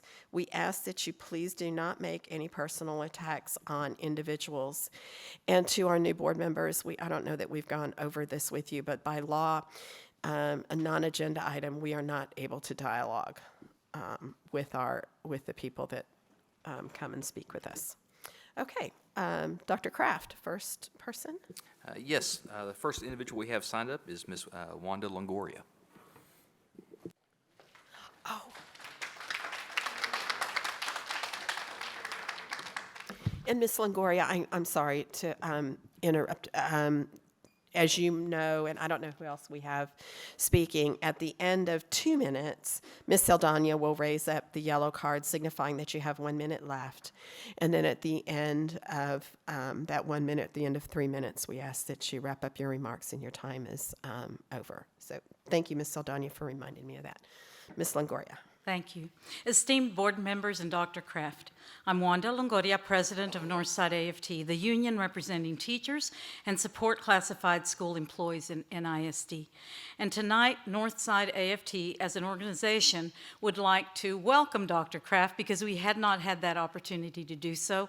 We look forward to your leadership and those members who were in the cafeteria department and bus department that were here left because they have to be so bright and early, but they wanted to be sure to tell you that we're excited to see you here. We're looking forward to your leadership, and again, welcome. We would also like to thank Joseph Medina and Melissa Chumley for their years of commitment to the NISD district, students, employees, and communities. And we wish them the best in their next chapter of their journey of service. We'd also like to congratulate our school board incumbents, Gerald Lopez and Bobby Blunt, for their reelection to the school board. Your leadership and experience is valued and will be greatly appreciated by your colleagues on the board. In addition, we wanted to congratulate and welcome our new school board members to the board, David Salcido and Dr. Carla Duran. Your elected positions are indications that the NISD community has entrusted you with important decisions that affect them through their students' learning conditions, the employees' working conditions, and community input into decisions that you will be charged to make. Our hope is that in this challenging environment of education, that our school board would continue to work together to ensure that all voices are respected, listened to, and considered when tackling the difficult issues like best student programs, employee compensation, budget concerns, staffing, working conditions, student needs and issues, and supports and resources for all students and staff. We know that our employees' working conditions are our students' learning conditions. We look forward to working with each of you to ensure we keep considering what's always best for our students through this lens. Thank you.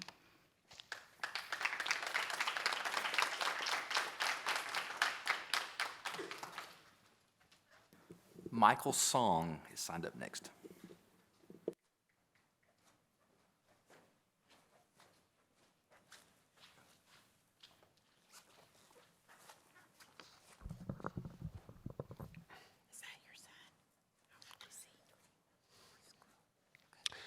Hi, good evening. So I'm speaking on behalf of the theater teachers of Northside. As I speak to you tonight, I want to ask you to keep in mind that we're losing teachers not to other districts, but we're losing teachers from teaching. San Antonio has gotten to be an expensive place to live. Northside salaries have not kept pace with inflation. It's an expensive place to live, and the rewards for loyalty are getting smaller and smaller every year. The school day is 187 days, or the school year is 187 days, but anyone who's ever taught knows the school day does not end at 4:30. Grading, activities, recruiting, meetings, parent nights, faculty meetings, field days, PLCs, and just so much more. We have additional duties as assigned. And that is a phrase that is being wielded by many campuses like a weapon. They have little regard for the fact that we have personal lives. And if we try to advocate for ourselves, in many cases it affects our T-tests. In regard to the fine arts teachers, specifically theater, I collected data this year, and the average for the district from the teachers that I got data from was $15.08 an hour for the stipends, for the fine arts stipends, for all the theater work that we do throughout the year. Some teachers had put in as many as 490 hours of stipend work. Myself, at the time I collected data, over 360.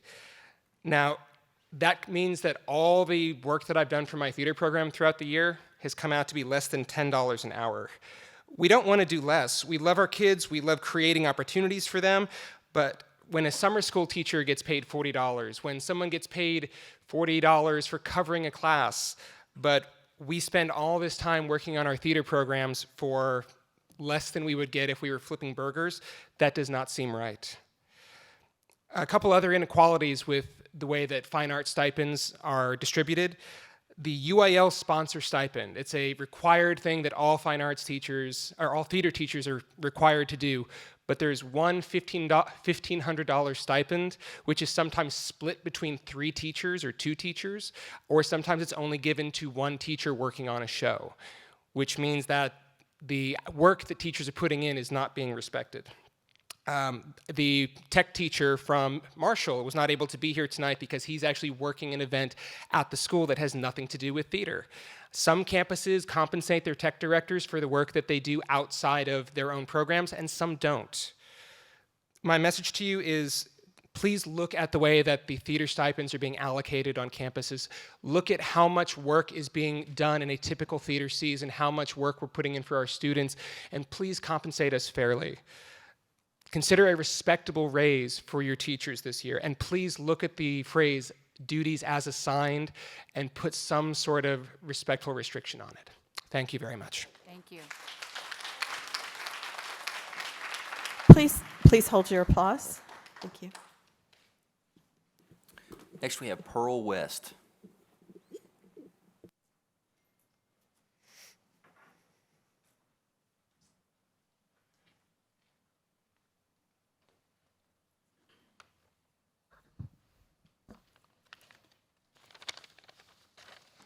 My name is Pearl West, and I'm a full-time child nutrition manager at Esparza Elementary, and I've been employed by Northside as in a management position for the past 6 years. And last year, my gross income was $20,132.17. I was notified early last month that my campus will not be hosting summer school, so I'll be lucky to maybe bring home $18,500 this year. The federal poverty level for a family my size in the state of Texas in 2023 is $30,000. I am well below that, and I'm not the only one. Child nutrition employees, custodial staff, IAs, bus drivers are some of the lowest paid positions in the district.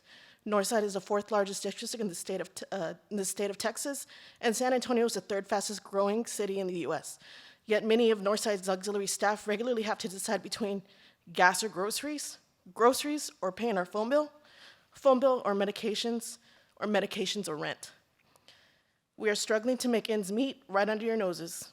Many of the food banks that are held by Northside are attended by your own employees because we can't afford to put food on our table.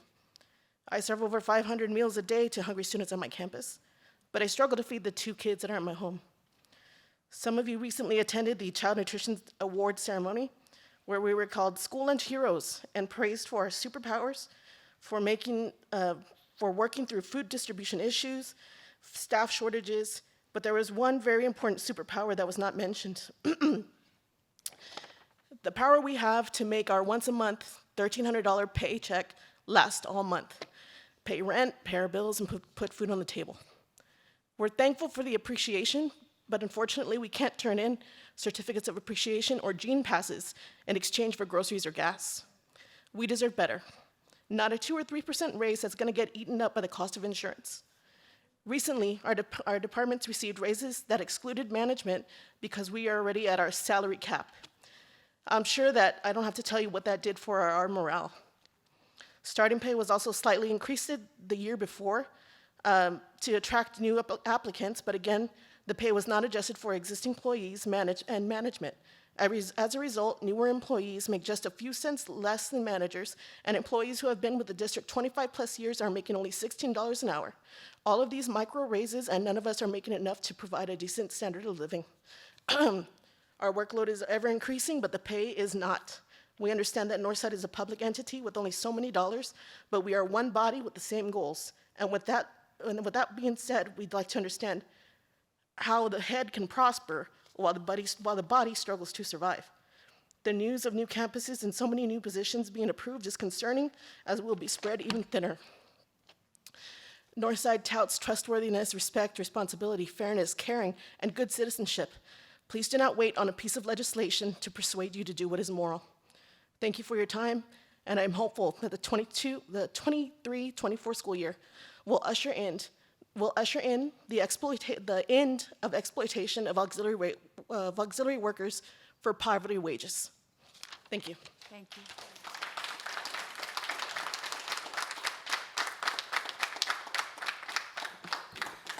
If you'll please hold your applause. Like I say, we want to be respectful of all speakers. Next, we have Lisa Fox.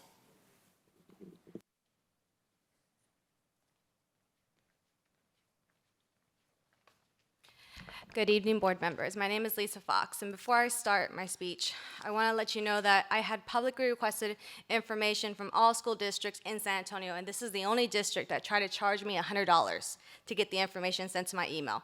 After sending many emails trying to get the information or going to make an appointment, I finally was just sent the information that I'm about to tell you, and I will be sending that information to your email later this week. My name is Lisa Fox, and I live in Alamo Heights ISD, so why am I here tonight? I am here to bring awareness of a fault in the system in all school districts in San Antonio, probably in Texas. My son was targeted 2 years ago for wearing his club football jersey to school by his football team that felt betrayed because he decided to wear that jersey. Through my persistence, I was able to get this incident reported as a bullying incident to the state of Texas. If it was not for my persistence and for my emails, it would have been reported as an incident between students. I made a public request form for all school districts, and this for all over school districts, for the numbers are all the same. They're all low and do not match what the CDC says that they should be. When students make an outcry or courage to report of mistreatment or bullying in their environment, if they do not word the report correctly, it does not meet the bullying criteria according to the state of Texas. Each school district goes by this checklist that I will be sending to your email. If this checklist is not met, it is not reported as a criteria for bullying, and that incident can be treated as such. Many students are going unheard, and this causes mental illness and mental problems. I am here today to recommend districts change their policy in reporting where this checklist material will be physically given to help students understand bullying and how to determine their incident, and to help them word their report so that they are heard and it is reported and the numbers do reflect the truth. Also, I want to reavert that the bill was passed last year in SB 2050, and TAA just sent their finalized requirements that every district should have an anti-bully policy committee for each campus among their districts, among their campuses, among other things in this bill to help improve students' environments and feeling safe in the small way, in any small way can make a difference. I also want districts to look at their policies and procedures with discipline when it comes to students bullying. It may be a slap on the wrist discipline when it comes to this topic. More often than not, the student that was bullied has psychological damage for the rest of their lives, as my son does. Is that fair? Is what we show students that bullying will result in harsh punishment or a slap on the wrist? What does that show our kids? Thank you so much. I appreciate your time. Thank you, Ms. Fox. Next, we have Grace Garza. Is Grace Garza in the audience? Thank you.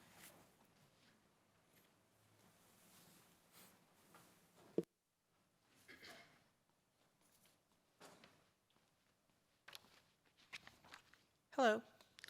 My name is Grace Garza, and I am a special education teacher at Meade Elementary. As a special education educator working in a destination district, I have seen so much good and so much that could be improved. I have seen the impact of the workload of the teacher shortage. Working 12 years in public education, I am finally realizing how political public education is and the impact that the government officials and legislation has on the front line, our students and staff. It is absolutely vital to advocate and use my teacher voice. I am asking you all to support special education. There is a great need for full-time special education coordinators. Currently, there are only 18 full-time coordinators out of 81 elementary schools. All of the other schools only have part-time coordinators / special education teachers. When coordinators are in split positions, it is very difficult to support both students and keep up with the special education, admission review, and dismissal meetings, and special education paperwork. Special ed teachers have schedules of services they have to adhere to, goals to work on, data to take, and learning to facilitate. Being in a split position is 2 full-time jobs. You need to consider more full-time positions across the district. When schools have full-time coordinators, everyone wins. They can sit in on special education admission review or dismissal meetings, allowing administrators to do their jobs. They can make sure IEPs and all special ed paperwork are in compliance with the law. My understanding is the magic number for elementary schools to have full-time coordinators is around 100 students receiving special education services. Meade has always had a high turnover of students. We are surrounded by low-income family dwelling apartments, and we are a Title I school serving approximately 90% of economically disadvantaged students. We had a full-time coordinator about 6 years ago. Within the last 6 years, we have been served only by a part-time split coordinator, holding 2 separate and distinct job descriptions. A full-time coordinator is a necessity at Meade Elementary. I know with your consideration and support, you can make this a reality. Ultimately, it is in the best interest of all our students and their families. I know we are all here to support students and public education. Thanks for listening. Thank you. Thank you, Ms. Garza. Next, we have William Thomas.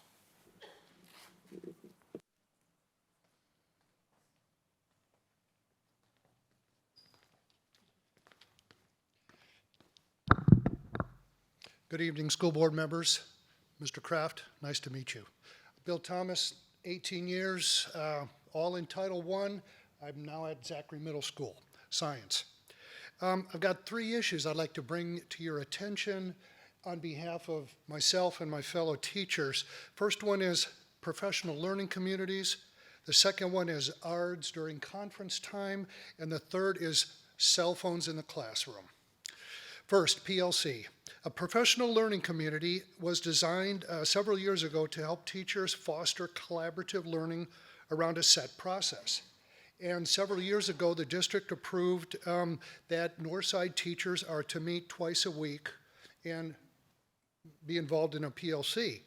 Well, as it turns out, we're being practically mandated to meet during our conference time. Texas law specifically states a teacher has 450 minutes of planning time every 2 weeks to be used at our discretion, okay? Administrators and the past superintendent have told teachers that they can meet before and after school, but that makes an impossible demand on many of us, many teachers, especially the women teachers who often have childcare issues before and after school. So we're losing our conference time. Administrators require the teams to work together, and perhaps administrators feel that they're required to force attendance among the teachers. Possible solutions include reinstating PLC time during half days, creating 2 conference periods per day for middle and high school teachers and using one of those conference periods for PLC. I would happily do that, happily. Elementary grades, aides could cover classes while teachers meet once or twice a week. We also have an issue with ARDS during conference time. An ARD is, for those of you who don't know, an ARD is a special education meeting for special education students, and quite often they involve parents. But we're often asked to attend one of them during a conference time. Again, that violates the Texas code. In the past, we often were called into ARDS, and then the administration would cover our class, give us another class period throughout the day or sometime during the week. That isn't being done anymore. Again, possible solutions go back to the old days of covering, I'll give up my conference time, but cover me later, cover one of my class periods later on. And finally, cell phones. You've probably heard about the issues across the nation. This year, it has become almost unbearable. Yes, we have the right to tell students to put cell phones away, turn them off, put them out of the way, but every time I turn around, someone's, oh, I gotta look at the time. I'm just looking at the time. No, you're not. You're not. Cell phones are becoming an increasingly powerful distraction. They're being used to record fights in the hallways and the restrooms. They've just become one more burden for teachers to monitor. Again, we're allowed discretion on cell phone use by students, but I think it's a burden most of us would not like to have. Was that my full time? Okay. All right. Thank you, gentlemen and ladies. Thank you, Mr. Thomas. Next we have, I believe it's Vera Billingsley.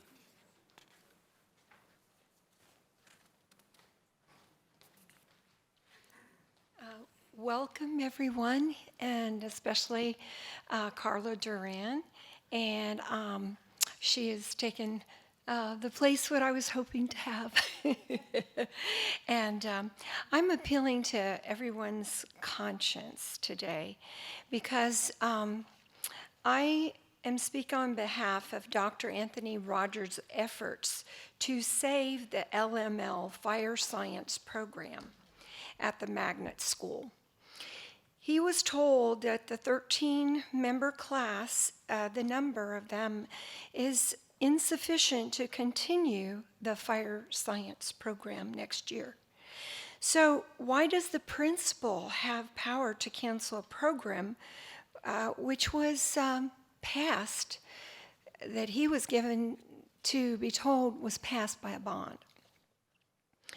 Why can't the board intervene in that case? And why is the budget the issue?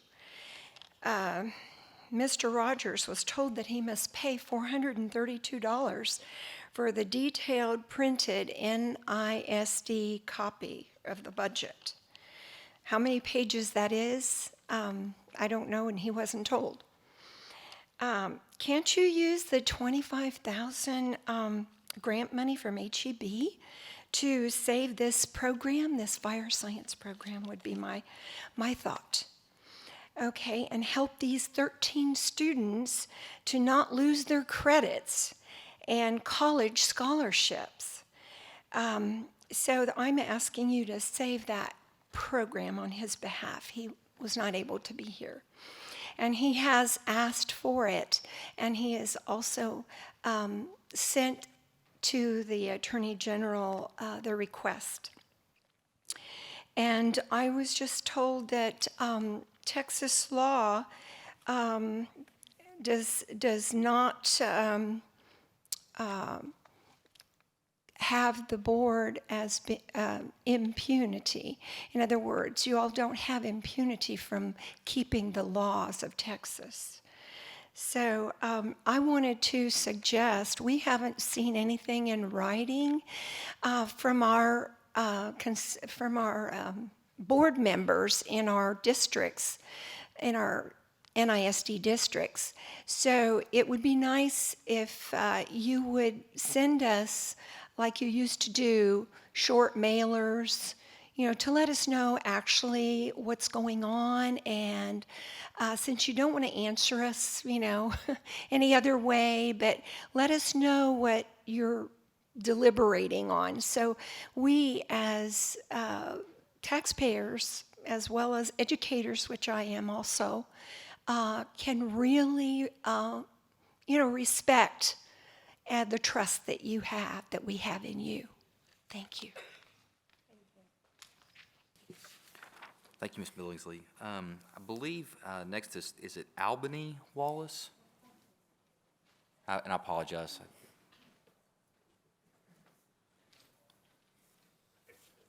I apologize. I just can't quite make out the writing. It's my writing. Sorry, sir. Good afternoon, everyone. Congratulations to everyone. First, I want to give honor to all the board members. Thank y'all for everything that y'all do. And welcome Dr. Kraft. Okay. My name is Albert Wallace. I'm a head custodian at Jim Martin Elementary School. I've been head custodian, I've been in the district for 17 years, and I really love my job and what I do. I'm here to talk about custodial support, the staff being short on staff, and some schools still in need of support. It's been like 5 to 6 years they've been short a large amount of custodians. Other districts are leading the way in custodial pay. I feel deeply in my heart that Northside should be a leader in custodial wages. To help to help support those who are truly dedicated here at Northside Independent School District. I was here on February 24th, 2023 on this same matter. Please take deep consideration of your decisions supporting the staff, custodial auxiliary staff here at Northside Independent School District.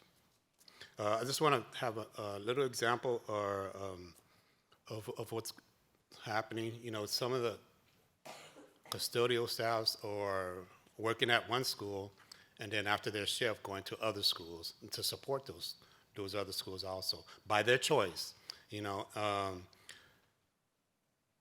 but even some of them are even going on the weekends, even by their choice. You know, even Saturday and Sunday. But these things, you know, just by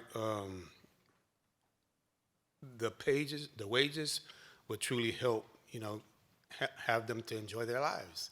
You know, work, you know, 7 days a week or 5 days a week, plus 10, 12 hours a day, you know, and understand, and the pay probably would help, and even bring more people into the district to do custodial work, you know, because once we get a raise, the other district gives a raise a little bit above. And this has been happening for years. You know, North San Antonio will jump up, or Northside will give their raise, and then San Antonio will jump up on their raises. So, and they gravitate that way. So just to help, thank you for listening, and God bless you all, and have a good night. Thank you. Thank you, Mr. Wallace. And last, we have speaking this evening, I believe, is Christopher Cummings.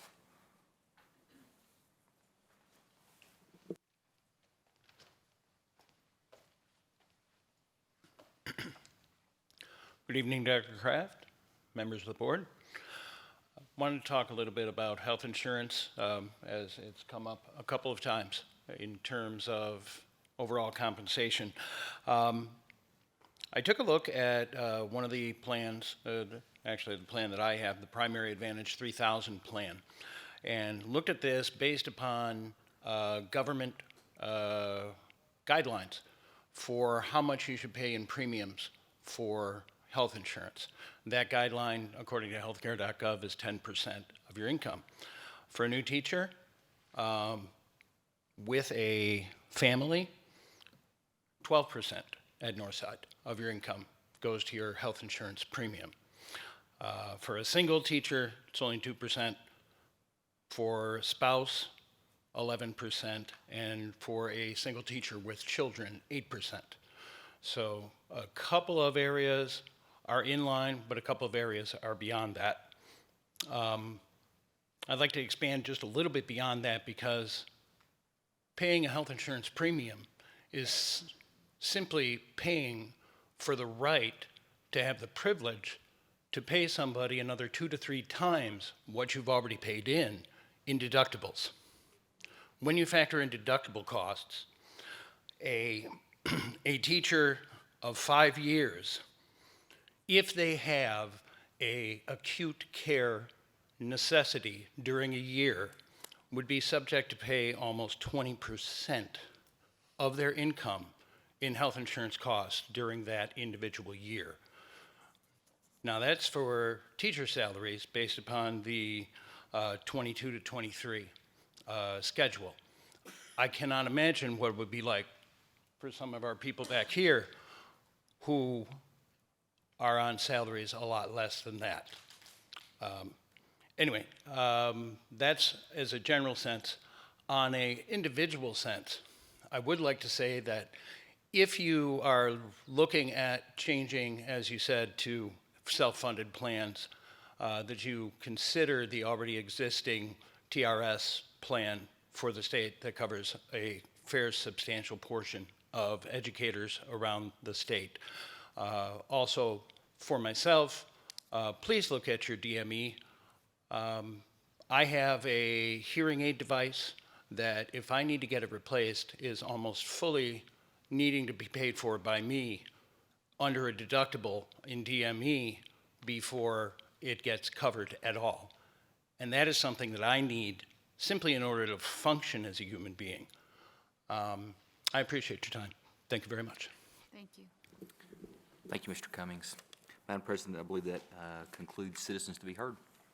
Okay, thank you, Dr. Kraft. Next item on the agenda is consent agenda. Let's see. Do I have that right? Yeah, next item on the agenda is consent agenda. To our new board members, you have paper copies of, I understand what's on, you have paper copies of consent agenda. Is there a motion? I move that we approve the consent agenda. Second. We have a motion and a second to approve the consent agenda. Any comments, discussions? All those in favor, please signify by saying aye. Aye. All those opposed, same sign. Motion carries. Thank you. Next item on the agenda is under business and finance.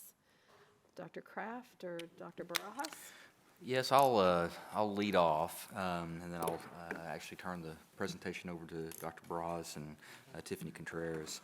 I need to probably provide a little bit of context, even beyond what was discussed with my update, just in regards to what's happening in the legislative session, because it absolutely is correlated to how we go about budget planning, but more importantly, providing a competitive compensation package to our employees.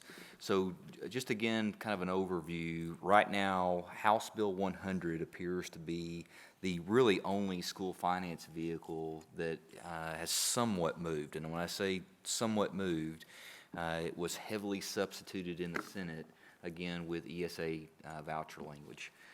The increase to the basic allotment was a mere $50, and so it was actually even reduced from what it was originally proposed. I don't know that Dr. Braz has probably worked some calculations.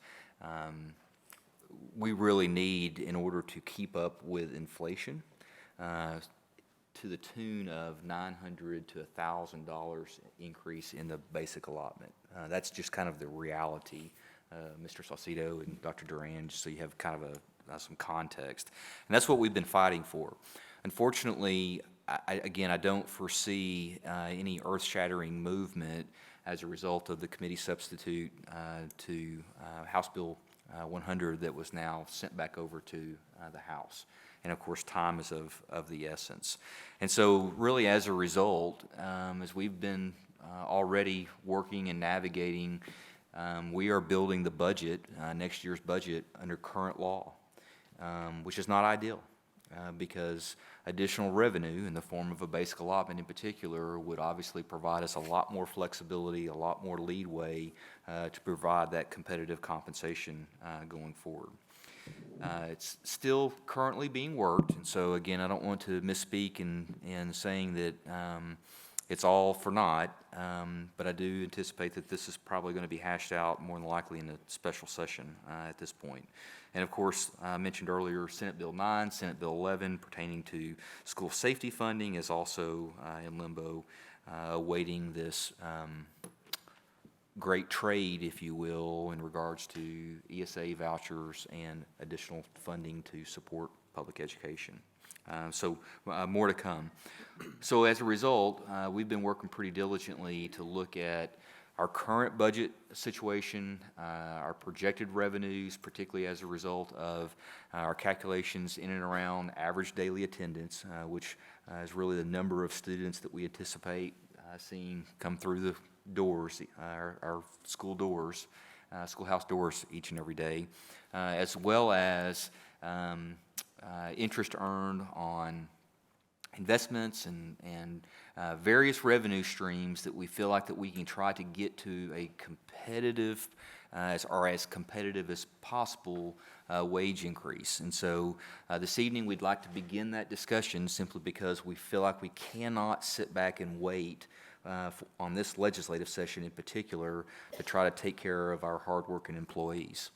One of the things that I want to again reiterate that's sometimes often accurate is any general pay increase, or GPI, is completely absorbed as a result of health insurance, and particularly premium increases, plan increases.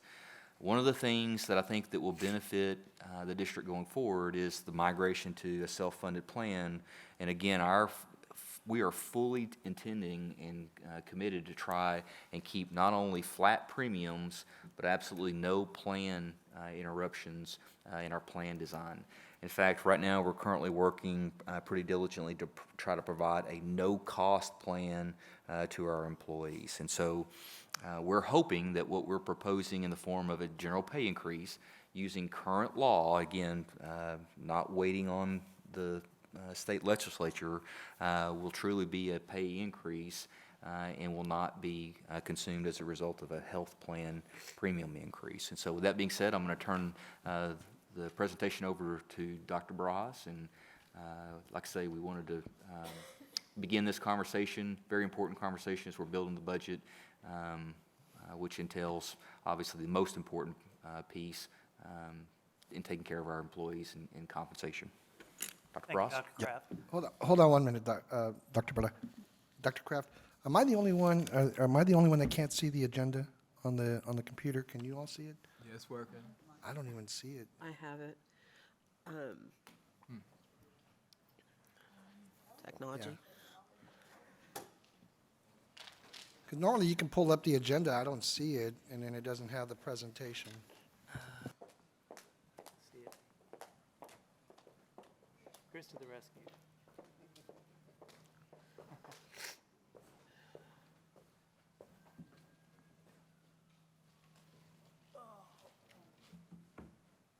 Where's Tiffany? Is she Tiffany? She's asleep.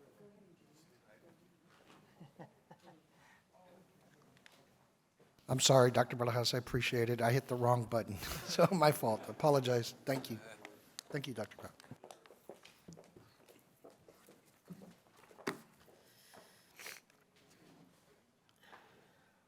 Are we good? Okay, let's make sure.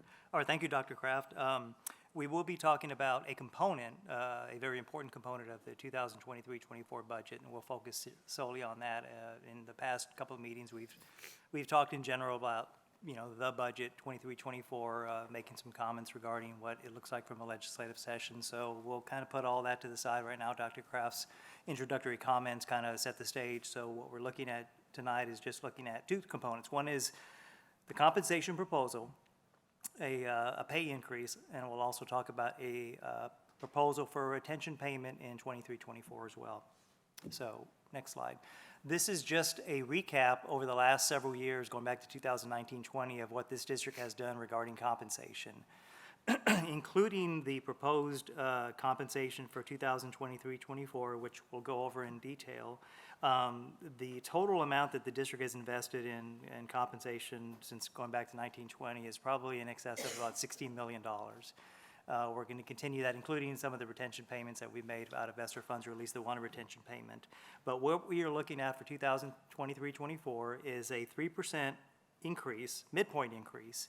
And for those individuals, those positions that are on the hiring schedule, also a 3%, which in this case is about $2,000 for anybody who is tied to the hiring schedule. So that's what we will be building into the 23-24 budget, which again will be presented to the board for consideration in August. Now, if something were to happen with a special session during the months of June or July, which does not appear to be the case, we will certainly factor that in should that happen. But right now, as Dr. Kraft mentioned, we're in a safe place because we know what the law of the land is regarding school finance. We've been dealing with this since 2019 under House Bill 3. So while it's not an ideal position to be in from a budget perspective, we got this because we've been doing it for several years, and we can put a budget together using current law. And build in a proposed compensation plan using existing revenues, and if something were to happen with the legislature, an increase in the basic allotment or something else, we'll certainly factor that in, but again, that does not appear to be the case. So again, we'll spend the summer putting this budget together under current law.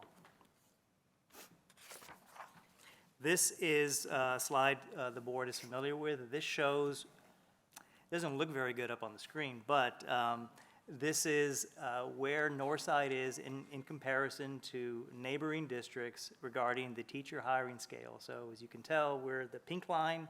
Perhaps what you're looking at on your computer is a bit clearer. This is 22-23 as all the other districts that are listed adopted their hiring schedule. If we go forward one slide and take into account a proposed $2,000 increase to the teacher hiring scale, you can see where the pink line has gotten away from those other lines, with the exception of a few on there. Now, all the other districts, with the exception of Austin ISD and New Braunfels CISD, that's still reflecting their 22-23 hiring scale. So only Northside and the two districts I mentioned, which have already adopted their hiring scale, that's what it looks like right now. Now, of course, as we get more information from those other districts about what they intend to do with their hiring scale, we can certainly update this. But as you can tell, we're pulling away and have been pulling away from the pack. We're not in the middle, we're not at the bottom, we are at the top. I'll pause there in case anybody has any questions about the graph or anything. Questions? Okay. Okay, next slide, please. So this is just the same information, but just for Northside in a column format of where we were in 22-23 and where the hiring scale would be in 23-24. It's a $2,000 increase across all the different steps there, which again equates to approximately a 3% raise for those people who are on this, for the majority of the people who are on the hiring scale. Again, salaries based on 187 days, master's degree, you add $1,500 to every level. Doctorate gets $1,500. And any employee who was hired before 2014-15 who is in that 30-plus years, because they were grandfathered, continues to get the full value of whatever raise is provided. Next slide, please. So getting back to what is this going to cost? Right now, approximately $22.6 million is what this proposal would cost, not just for the hiring schedule for the teachers that I showed you, but this is for everybody in the district who is on a midpoint scale or also who is on the hiring scale. And this is an amount that we feel comfortable that we can cover under existing law with ADA and a few other things that Dr. Kraft mentioned. So again, we will be building this into the proposed budget for 23-24. Moving on to the retention payment. Before we go any further, Dr. Kraft, question. So neighboring school district gave teachers a pay raise. And there were some contingencies that if the state comes up with some increase, they may have to think about what they just did. We're not talking about any of that. If we're talking about right now, possibly, and this is for discussion tonight, we're talking about a possible 3%, and then anything that the state gives us on top of that, we would add to that. Is that correct? Yes, ma'am, that's exactly accurate. So no contingency? Yeah, hopefully. I think that the concern early on was we need to pause because there may be some really strict parameters that have to be put in place as a result of some bill language as to what must be provided in the form of compensation to teachers, librarians, counselors. At this point, unless something radically happens, there's going to be a special session, and every school district, particularly those that are a July adoption, which more and more have taken on the approach of a July adoption, they're having to build a budget based on current law. So I'm not as concerned about having to look back. I'm hopeful that the 3%, if board approved, is really the new baseline, and anything that the state provides beyond that will be layered on top. Because again, we recognize and realize that this is not even keeping up with inflation. Unfortunately, based on our revenue projections under current law, this is what we really feel like that can be afforded at this point. Any other questions? I have. Go ahead, Hey, Gerald. Mr. Lopez? Yeah. You know, Dr. Kraft, you mentioned about you know, the insurance and the possible effect of what that would be when we go self-funded. You know, do we have any estimates as to what that increase may be, or what kind of a percentage in savings that would be that can eventually, you know, I guess over in the next compensation period, that eventually it would just you could almost see that as an effect of what a compensation looks like from a pay raise, as well as the effect of what it would be from an insurance perspective, right? Right. Do we have those numbers? Do you see those Well, numbers? and- Or they haven't come in yet No, that we would be able to project, or no? That's a great question, and as a result of planning forward, we believe, based upon really look at it as a fund balance that has been created in an effort to migrate successfully to a self-funded plan, that we're going to be able to keep premiums flat for this year.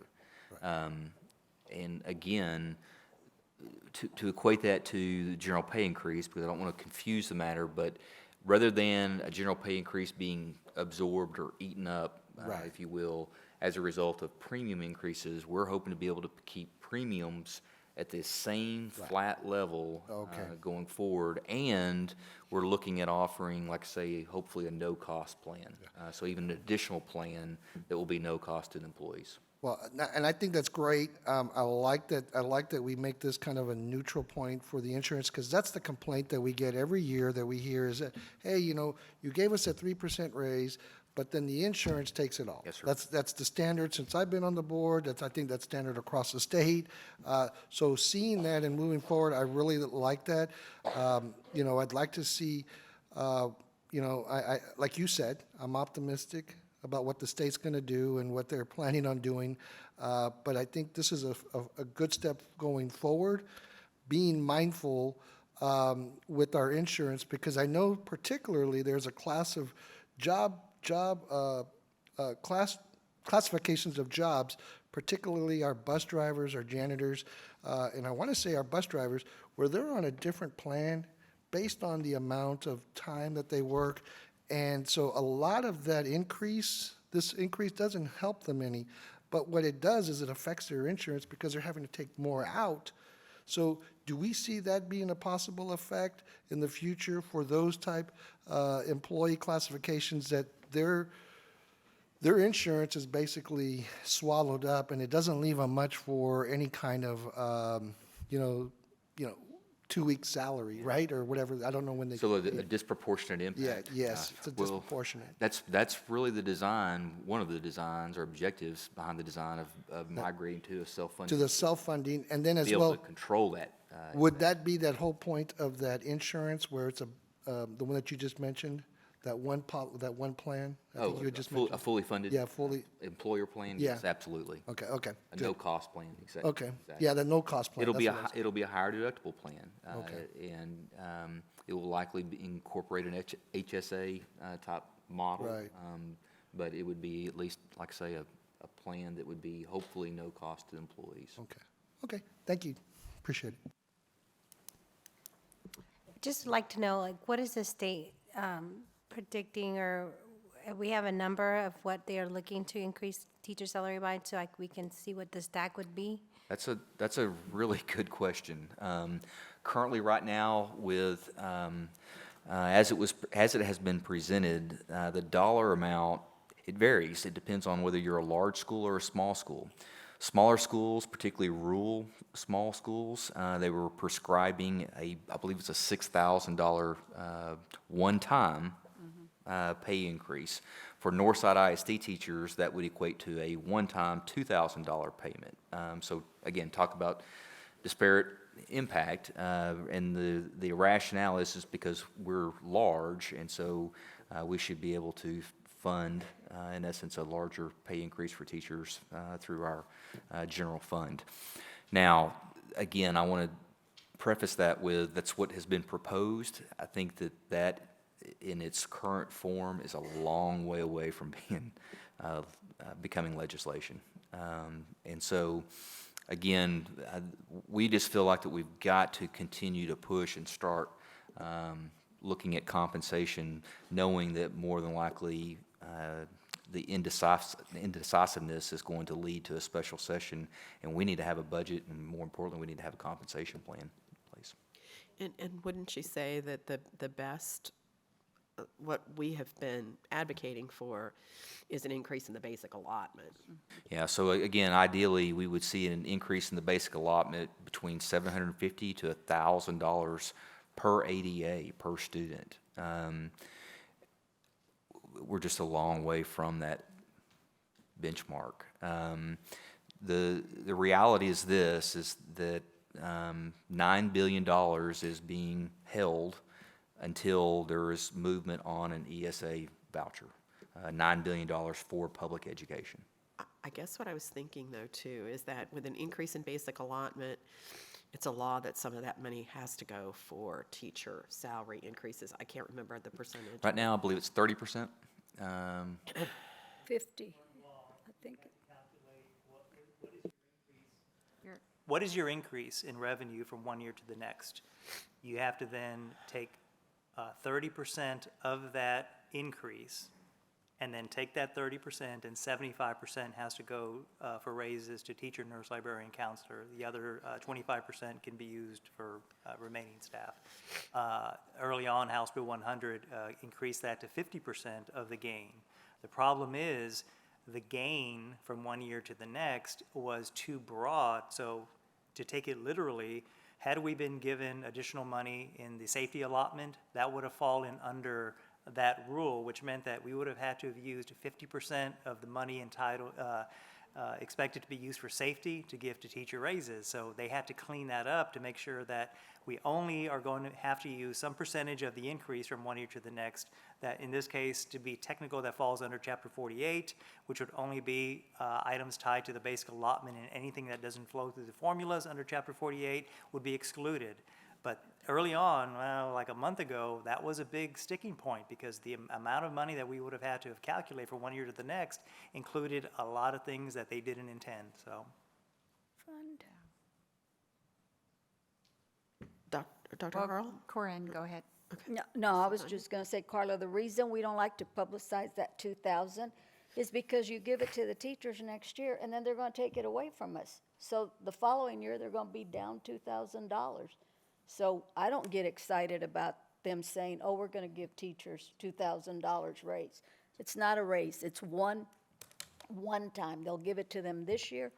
It's gone after that. Yeah, thanks for clarifying that. No, I had a real quick question. Is, you keep mentioning ADA. Is enrollment off the table, or is it still waiting also to be? The question of funding with funding enrollment, enrollment right, versus versus attendance, ADA. it's still being discussed. So how would, if joyfully we got it, it went through all the right processes and it became the way we funded our budget, what would it do? Would we be able to offer more? Have we done the calculations based on enrollment versus ADA? No, because when I know I get a little excited about possibilities, but there seemed to have been traction on that and some really good positive dialogue and discussion in Austin. You don't think so? well, I stopped getting excited about this a long time Sorry, ago. I'm looking for that one piece of hope, Yeah. so. Sorry. But I guess bottom line, would enrollment make a bigger difference in what we could offer all our employees? If we were funded on enrollment at the current basic allotment, yes, it would be a tremendous amount of money that we would, but they were talking about early on, as I thumbed House Bill 100, because I knew it was going to eventually just kind of, die on the vine. They were talking about certain student populations to fund on enrollment, not like enrollment, like last October, our enrollment was 102,000. Not on that number, no. They were looking at specific student groups to say, okay, we'll fund you on enrollment for maybe CTE, but it wasn't the full thing. And then they were even talking about moving away from FTEs, full-time equivalents in special education, and then funding you on, I forget the term that they used, intensity of services. Interesting. So it was all over the place, right? And I've seen bills like this come around, and nothing's going to happen because there was so much money to be thrown around that everybody wants to spend it a different way. It's like the $25,000 that you were talking about the other day. You know, like it's only $25,000. There's only, you know, so much to go around, and tax rate compression, increasing the homestead exemption up to $100,000, and all these other kinds of things. So I think that we resigned ourselves to just moving ahead again with the current law, build a budget, include a raise. And one point on Ms. Freeman that I'd like to talk about is, let's say that we do move forward and the board approves the raise that we're proposing. And then in September, they come in and they do give us some kind of increase in the basic allotment or any other kind of increase. And they say, now you have to use 50% of the gain to give to teacher, nurse, librarian, counselor. Well, we will have to go through the calculations and find out that we already met the letter of the law by giving it with our existing dollars. Anything that we don't meet, then we would have to go back in and then try to think, how do we then go back to the beginning, because this may be October when we do the calculations, and then we have to go back and say, oh, we missed the mark because the bill was passed after our budget was adopted by this board. So we'll have to go back and figure out how can we legally go and increase their, probably because of the law, and increase their pay after we started with the $2,000 raise. So that's one calculation that we're going to have to do. So that there's a lot of unknowns, unfortunately, right now with what is happening at the happening in Austin. So, Thank you. Yeah, and just a real quick note, I mean, I think that we're going to find, though, that as we're inching closer and closer, particularly to July 1 in particular, more and more districts are going to find themselves in that exact scenario. We've got to build a budget, obviously, for board approval so that we can operate next school year. So, Mr. Blunt? Yeah, on, I think I understand, on chart number 5, I understand the $2,000. In other words, if I'm a teacher with 1 year experience, 22, 23, and then in 23, 24, I'm going to be making $2,000 more. And that's sort of how it steps through up to 29 years.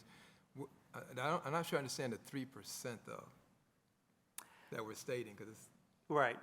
Because the teachers and others tied to the teacher hiring scale are not on a midpoint the way the vast majority of other employees are, what we do is we go through a calculation and look at every teacher from year 0 all the way down to, you know, somewhere in the 30 range and say, what would a 3% raise for each of these teachers be collectively? Then we take an average of all those averages. Okay. And then that's how we come up to the $2,000. And Mr. Blunt, it's been done this way for a number of years. So if you're doing it overall. You do it overall, exactly. Not me as an individual, overall. Okay. That's correct. It's an average of an average. So 2,000 would essentially capture all teachers. I think the calculation was every teacher who's on current year 0 all the way to about year 25 or 26 would see at least a 3% raise or more. Anybody who has more years experience than that would start to see a gradual decline in the actual percentage that the raise represents, the $2,000 represents on what they're making in 22, 23. Okay, good, thank you. Okay. The other one I had is 30 years and beyond. I think the reason why historically we've kept that salary sort of, well, it is flat per se, correct me if I'm wrong, I think it's because it was a comparison base, not necessarily from a value base. Am I correct on that? I asked the same question, now working with compensation. It's been in practice. However, even if you are, if you were employed with us before 2014, 15, and you are in the 30-plus year range, you get the full $2,000. Yeah. If you started with us in 14, 15, and any year thereafter, in this case, you're getting $1,500. Right. So it's a percentage of the overall raise. The reason why I bring it up, I hate to bring it up now because I know we got a lot of different things we're looking at, but if we begin to think more from a value base, it almost makes me want to think that maybe at 30-plus, we should no longer flatline. Maybe we should look at that scale going up too, as a potential discussion point, because that's been there for a while, I know, but maybe things have changed now and our thoughts on that. Yeah. And that's all I had. Thank you. Okay, anyone else before we go on? If I may, we'll definitely take a look. When you start talking about that bandwidth, 30 to 35 years of experience, that's a small group of individuals. So we'll look at extrapolating on forward. I would like to preface this piece because this is also in relation to compensation, even though it's a little bit different. I view the compensation as sustainability. This piece that we're going to discuss momentarily from a retention payment standpoint is really more or less, as it indicates, how do we retain our quality employees, particularly going into next school year, but then also looking at vacancies. How do we staff up and ensure that we're doing everything we can to equip our HR department, but more importantly, probably our campus principals to be able to and go out and hire, particularly the critical shortage areas that we know are apparent not only in Northside but across the state, across the nation right now, with bilingual education, special education educators. And so this piece of the retention is an attempt to do just that. It's a different funding source. We're looking at using ESSER funds, which have to be expended here in, I believe, the next 18 months. Is that correct, Renee? Are we down to 18? September of 2024. Okay, so we're getting in that ballpark. So again,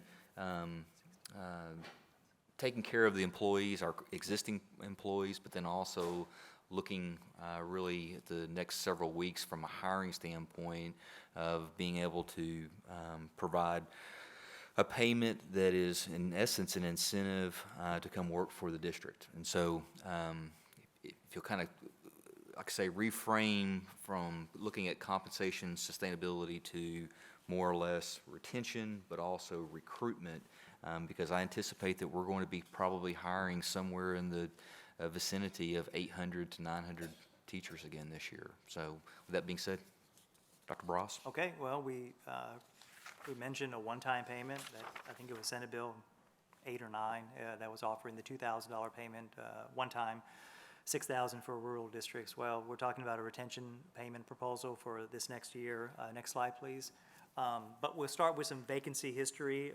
This information was provided to us by Human Resources. So you can see the boy and the MOY, beginning of year and middle of year, and how the vacancies have changed total, and then from elementary and middle school and high school as well.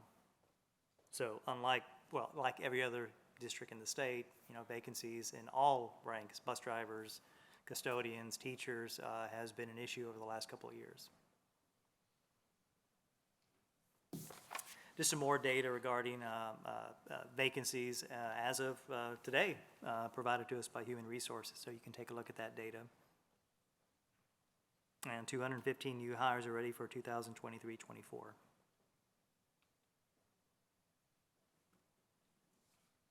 So by getting out now and talking about the potential, again, it's up to the board for a retention payment, which again, it will not come from the general fund, but will be coming from our ESSER 3.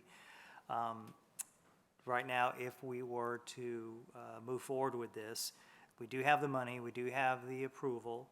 The timeline is that employees in each of the categories, which is going to be on the next slide, with a hire date on or before September 1st of 2023 will be eligible for. It's not just going to be for, nope, you have to have been with us the entire 22-23. So those employees that we're hiring now to get ready for the 23-24 school year will be eligible for this retention payment. It will be made during the month of September 2023. And in sometime in either September or August, up to the superintendent's discretion when we will have the board approve that. But remember, it's separate from the approval of the budget because, again, the board only approves 3 funds: the general fund, debt service, and child nutrition. But we will bring that to the board for their consideration and approval for us to move forward with a retention payment. So how much is it going to be? I'm bearing the lead. It's differentiated, unlike last time. We have done one retention payment before using ESSER funds, so this will be the second retention payment, but it's differentiated for special education teachers and bilingual teachers who will each get $2,500 gross. Taxes, of course, will reduce it a bit. All other full-time employees at $1,200. $1,200 was picked because when we ran a model that pretty much ensures that every employee, who, other than a special ed teacher and a bilingual teacher, will net about more than 1,000, at least 1,000, after we take FIT, federal income tax, and Medicare. Part-time employees, we're looking at half of that for $600. Same thing we did last time, substitutes who worked at least 75% of the 2023 school year, $600, and I won't read the rest, but you can see that we're also taking into account substitutes who certainly have provided services to us during the 22-23 school year, who will also partake in this one-time retention payment.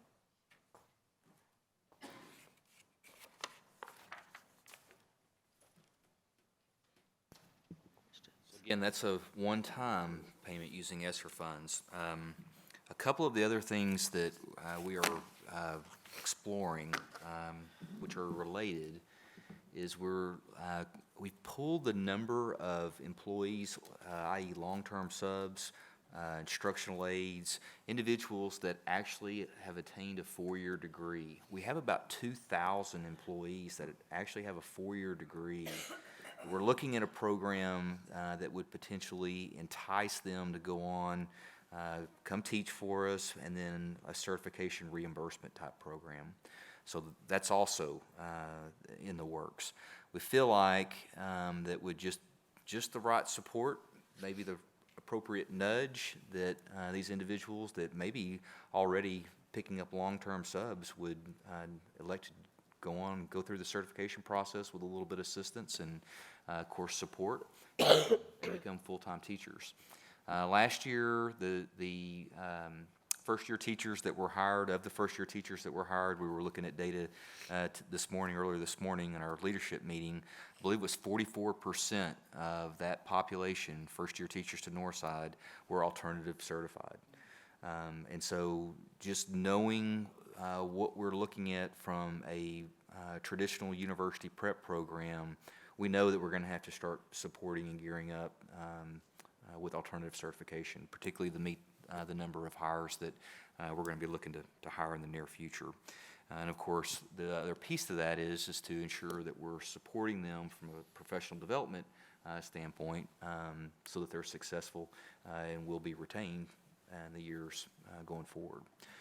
So I hate to say that this is all in flux, but it somewhat is, even though we're refining plans. We would like to bring the compensation and the retention payment back for consideration on the 13th, and we'll continue to work, like I say, the alternative certification program. We're also looking at some other stipends with some of our hard-to-fill positions, because we recognize when we have the number of vacancies, particularly at the secondary level, but even the elementary level, the implications associated with having to cover classes, having to cover ARD meetings, it can be very, very disruptive. And so we're going to work really diligently and bring some strategic plans and very intentional plans to you for consideration to try to shore up those vacancies. Because I think that is absolutely imperative for our campuses to be successful, but also for our employees and teachers to be taken care of. That being said, I'll answer any questions. I have a real quick question. Back on the retention payment proposal, where it says all other full-time employees, that's all employees, cafeteria, custodial, that's, because the whole PowerPoint was really about teachers for the most part, but this is the one slide that attends to all employees, right? That, in addition to the 3% on the midpoint, Well, the that's all. 3%, That's sure. correct, yes. My other question is, if this goes through too in legislation, there are a lot of retired, not just teachers, but retired Northside employees that have already taken out their TRS. And I understand there is traction on this one that it will allow any retired employee, right, to come back to a district without the penalty, right? Without penalty with TRS. It's been discussed. Well, it also has a lot of traction. Yes. So, I mean, it's a hopeful one. It is is. what I keep hearing. Very hopeful. So I have like a hopeful list, and so, and I'm just saying that because maybe there's another, we can start recruiting whenever we do get that go-ahead, to a population that, you know, retired young, like at 50 or whatever, and now wants to come back, police officers, custodians, things like that, that have already taken their TRS, so. And we're hopeful that, like I say, that does become legislation, Dr. Harrell. I will say this, I don't know that that will be the variable that solves the equation. No, per but it se. could be a helpful piece. But it could be very Yeah. helpful, absolutely. Thanks. Dr. Kraft, when you were talking about the employees who have degrees but are not teaching, how are we letting them know that we want to talk to them about becoming teachers? That is a great question, Ms. Saldana. So, Ben Muir and our HR department actually had a recruitment seminar targeting those specific individuals. I believe you had over 100, 115 attend an information seminar already. That's So, good. if this is a program, a reimbursement program that the board would like to pursue, we will very, very aggressively begin to market. In fact, we've already spoken with Mr. Perez in communications and starting to work up some proactive communication, and we'll be pretty aggressive because I think we're gonna need to be. I remember an auxiliary worker at Connolly was an accountant, a CPA in her home country. I'd like us to also consider those folks that may have degrees or other licenses outside that we can figure out a way to, I know in my school district, we recruit outside of the United States. How can we Oh, yeah, I'm sorry. catapult on that as well? Absolutely, Dr. Rand. So great point. As we're looking at our internal 2,000, a reimbursement certification program would not be just solely applicable to internal candidates. We would look to try to hire on an emergency certification, and once they become an employee, then we would look to try to engage them in that alt-cert program. It would just simply be a matter of a commitment, obviously. Yeah, Mr. Blunt? yeah, this question either for now or the 13th. What percentage of our ESSER 3 funding, retention, what percentage of would it be approximately? I'm sorry, say again? What percentage of all our ESSER 3 funding would apply to the retention proposal?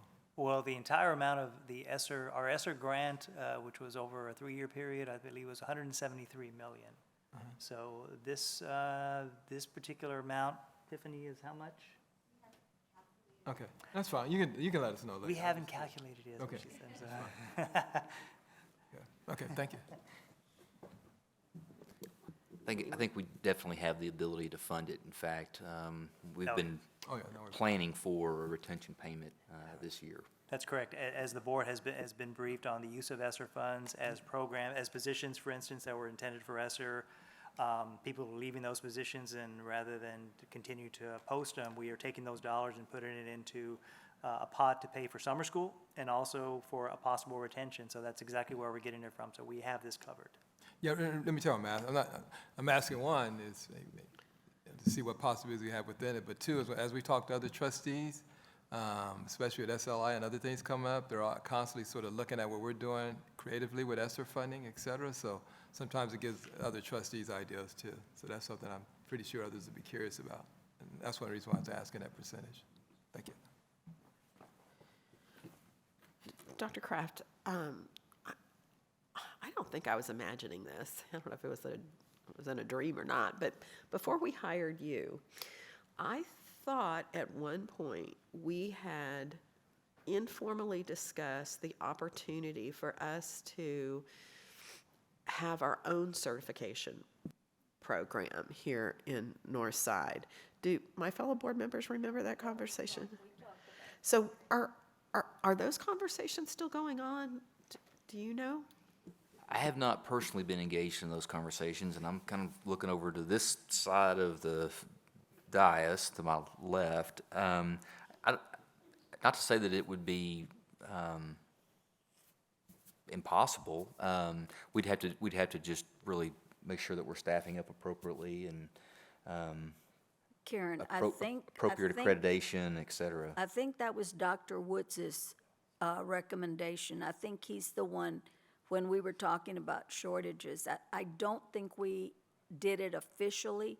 I think it was, in talking about the shortage, somebody brought up certification, and he said we could start our own certification program so that we could raise our teachers. But I don't think it was anything official. I think it was just No, discussion. it wasn't. I don't know if this was pie in the sky or whatever, but it might be interesting to continue to try to explore Oh, absolutely. that. And like I say, from a professional development standpoint, we know we're going to have to, however they receive their certification, we know that we're going to have to provide some additional support to an alternative certified, particularly first-year new teacher. We can definitely look at the requirements associated with our own alternative certification program, but I think that there's probably going to be some accreditation requirements that are probably going to be a little bit burdensome. Not to say it can't be done. We'll just need to do our due diligence and research. It does have to be an accredited organization. I'd be interested in, let's Exploring. begin some kind of discussion and see if that's even feasible for us in Northside. Absolutely. And I think we were also looking at, because of the,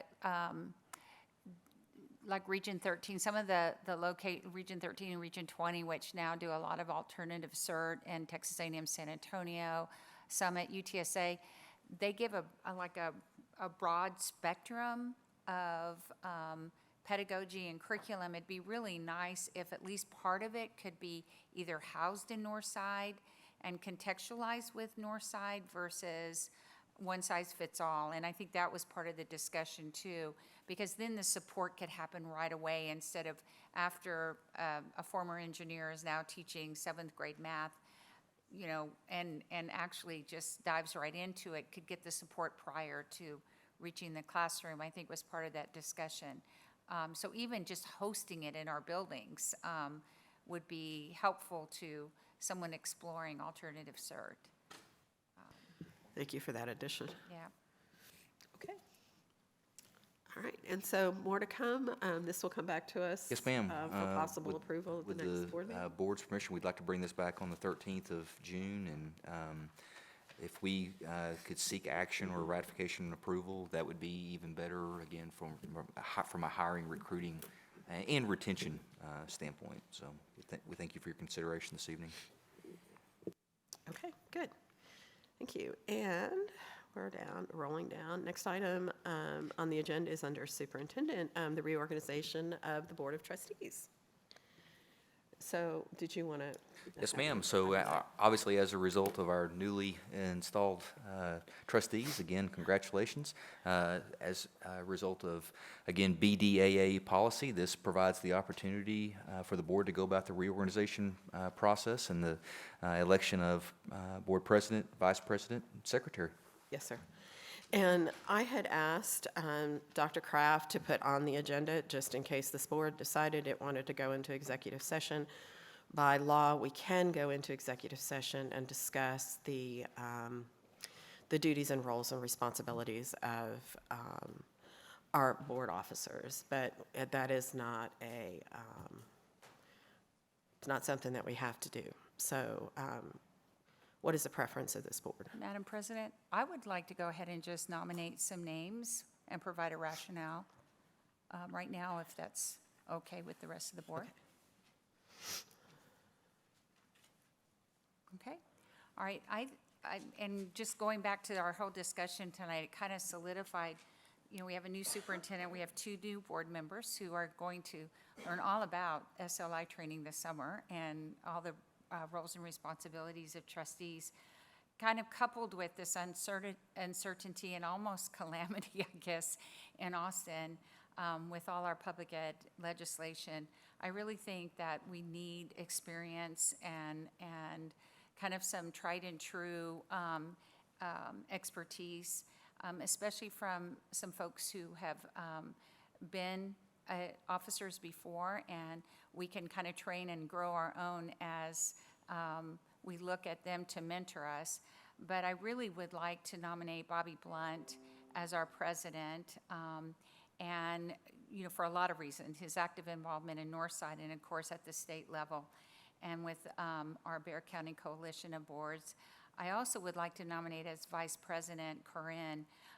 Corinne started as a longtime educator in Northside, but then of course started her board tenure running, and I think holds more credits than the rest of us, and sometimes a couple of us combined, because she goes to all the trainings, goes to all the committee meetings, and also makes really good lemon bars, but just shows that she's best all around. So with that, I'd really like to nominate Bobby Blunt for president and Corinne Saldana for vice president.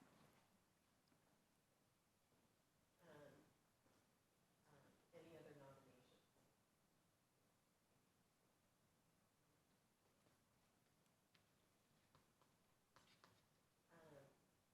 I would like to go ahead and nominate, well, what about, we do have another officer, and that would be secretary.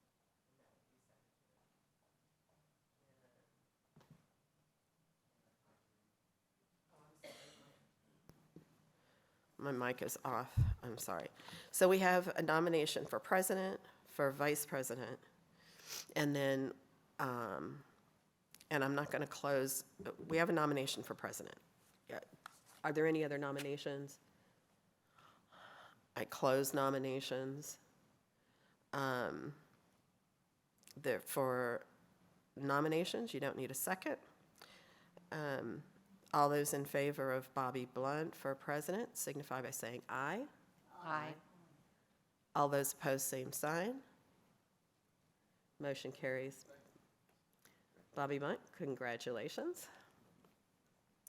And for vice president, we have Corinne Saldana. Any other nominations for vice president?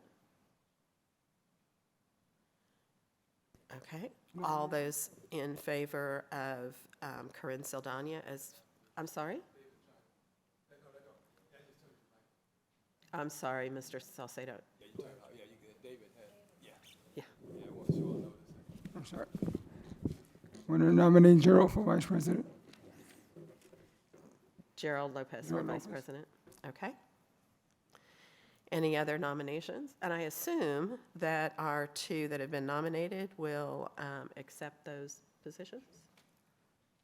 Okay. All right. Then nominations are closed. For vice president, Corinne Saldana, let's just raise hands so that we can count. All those in favor of Corinne Saldana, please raise your hand. 1, 2, 3, 4, 5. Okay. And then my assumption is all those for, y'all, I am stretched with parliamentary procedures. I would assume that if you're not in favor of Corinne, then all those for Gerald Lopez as vice president, raise your hand. I could vote for myself, right? Yes, sir. Right. Yes, sir. Yeah, Okay, that too. 2. So Corinne has 5 votes. So Corinne, congratulations as our vice president. And then we do have secretary. Can nominate? Yes, ma'am. I'd like to nominate Mr. Gerald Lopez for secretary. Okay, Gerald Lopez as secretary. Any other nominations? Okay. All those in favor of Mr. Lopez as secretary signify by saying aye. Aye. All those opposed, same sign. Motion carries. Gerald, congratulations. Secretary. Okay. So that concludes our officer nominations. Now we have committee assignments. And as the Mr. Blunt, I know that you will make these selections for chairs in the future. But I want you to look in your blue folders. There's a chart, and it has all the committees that we have here in Northside. And to the new, to our new trustees, I don't know if I don't know that we've talked about these committees with you. I will tell you as a new trustee, my suggestion to you would be to want to serve on as many of these committees as you possibly can. In Northside, all our meetings, our committee meetings are posted. So if we have a quorum of the board at any committee meeting, that's not an issue. But what we do in Northside is those people that have signed up for a specific committee, the chair of that committee will contact those committee members to see what best times might fit for those people that have signed up. Does that make sense?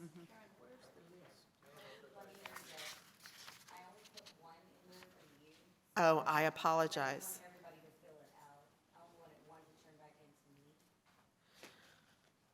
Okay.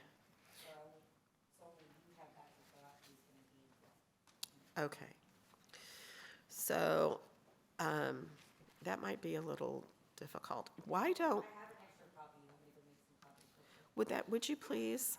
Because what the board members will go ahead and do is I would ask you to go ahead and fill your name under the committees. We have academics, we have building committee, we have finance, policy, intergovernmental relations, and technology. And none of them are set in any specific time period, except we have historically had building committee on a Friday morning. It seems to be good for our contractors and our architects to come in at that time. So I'm not sure that would be very difficult to change at this point, just because of the length of the time that we usually spend and the time that it takes for them to travel. But other than building committee, some of these other committees are variable depending on the availability of the chair and the availability of the staff person. So when Monica comes back with the copies, I would encourage you to put down what committee that you're interested in, and then turn them in at the end of the evening to Bobby. Would you like them, or do you want Monica to have? Okay, go ahead and give them to Monica Guerra at the end. She will compile that information and give it to Bobby, and then Bobby will choose committee chairs for each of those committees. And then at those times, the staff person assigned to that committee will contact the committee chair, and then you can arrange the time for the next meeting.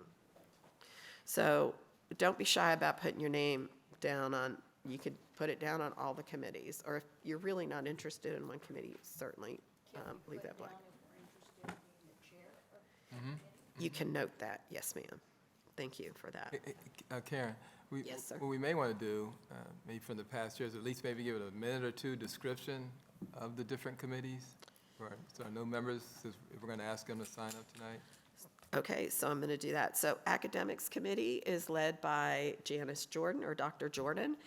Dr. Jordan, would you like to briefly talk about the academics? Sure, I'm happy to. So typically, Academics Committee, we meet monthly, and topics range from updates on student achievement, whether that be through state testing, some of our screener data. We also look at updates on various programs. A great example would be as we're building out our magnet programs in middle school, we have periodic updates that we bring to the academics committee who help us shape it. We also, you'll see that there is a policy committee, but there are also times that policy comes through academics if it's directly related to some academic pieces. Those might be in both places. It's building the agenda is a two-way street. There are certain things that we put on the agenda because we know that those are going to be taken to the full board for approval. And when she says we, she means staff? Staff, yes. And so then also trustees will reach out and, there's an area of interest or there's something they've seen at a campus or a particular question that we add to that agenda as well.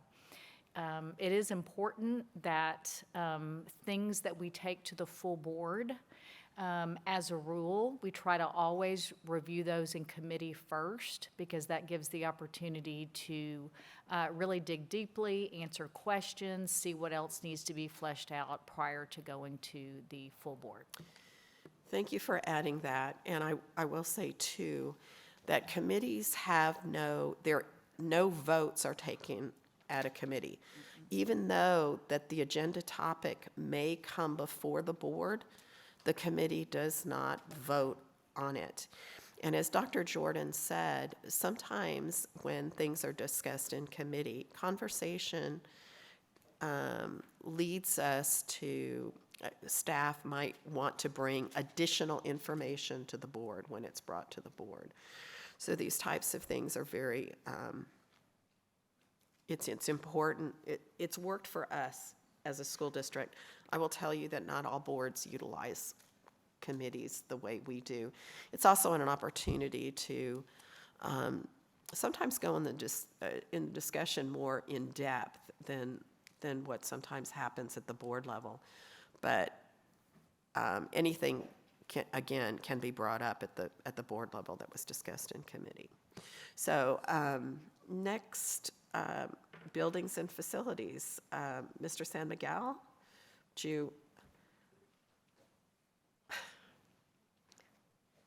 That's a whole host of items that comes before. You might guess what that might be. Primarily, the building committee comprises of items that really come to the board for approval. You saw in the agenda that there were about 6 or 7 items under the consent agenda that were related to the bids and goods and services that we provide, especially under the facilities and operations section.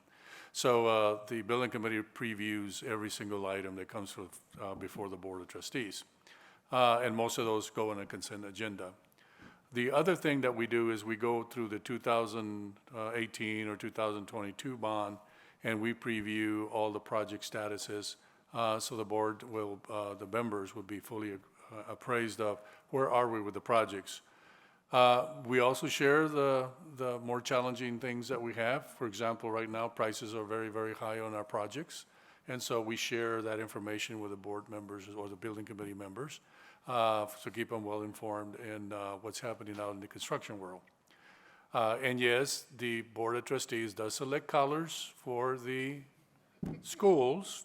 That's a very, very important aspect of the entire building committee process. And so we're very happy to present all kinds of colors to you, at least the architects do, and then you get to select. And we've already have a list of colors that are not approved already, so we tell the architects don't bother.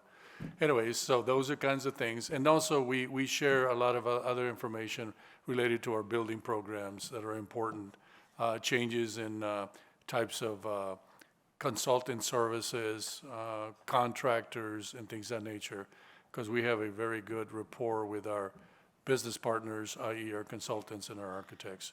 So that's primarily what comprises of the building committee. It tends to be a little bit lengthy, but there's a lot of great discussion, and certainly makes us better at what we do. Okay, Dr. Kraft, did you have anything? No, and again, the color conversation, as I've learned just the past 6 weeks, is very serious. So we're joking, but not really. We kind of joke about that because not all school districts choose colors. Yeah, let's clarify. That's something the committee could really do well. Let's try to avoid bringing that to the full board. And it is, the color selection does come before the board because it's not voted on by the committee. It comes before the board and the board officially approves. This is I will say that this is probably one of the more time-intensive committees, just because of the sheer volume and number of projects, whether it be renovation, in the case currently right now, Reed Elementary School. Of course, we're going to be in the process of building another new elementary school, so this is a pretty time-intensive committee sacrifice, I know. Okay, next committee, Finance, Dr. Barajas is our staff person. The Finance Committee doesn't have set scheduled meetings over the last couple of years. Really, the two main meetings are in October and January. October to cover some items related to debt for the Finance Committee to look at and give the go-ahead to include the debt plan for that next fiscal year.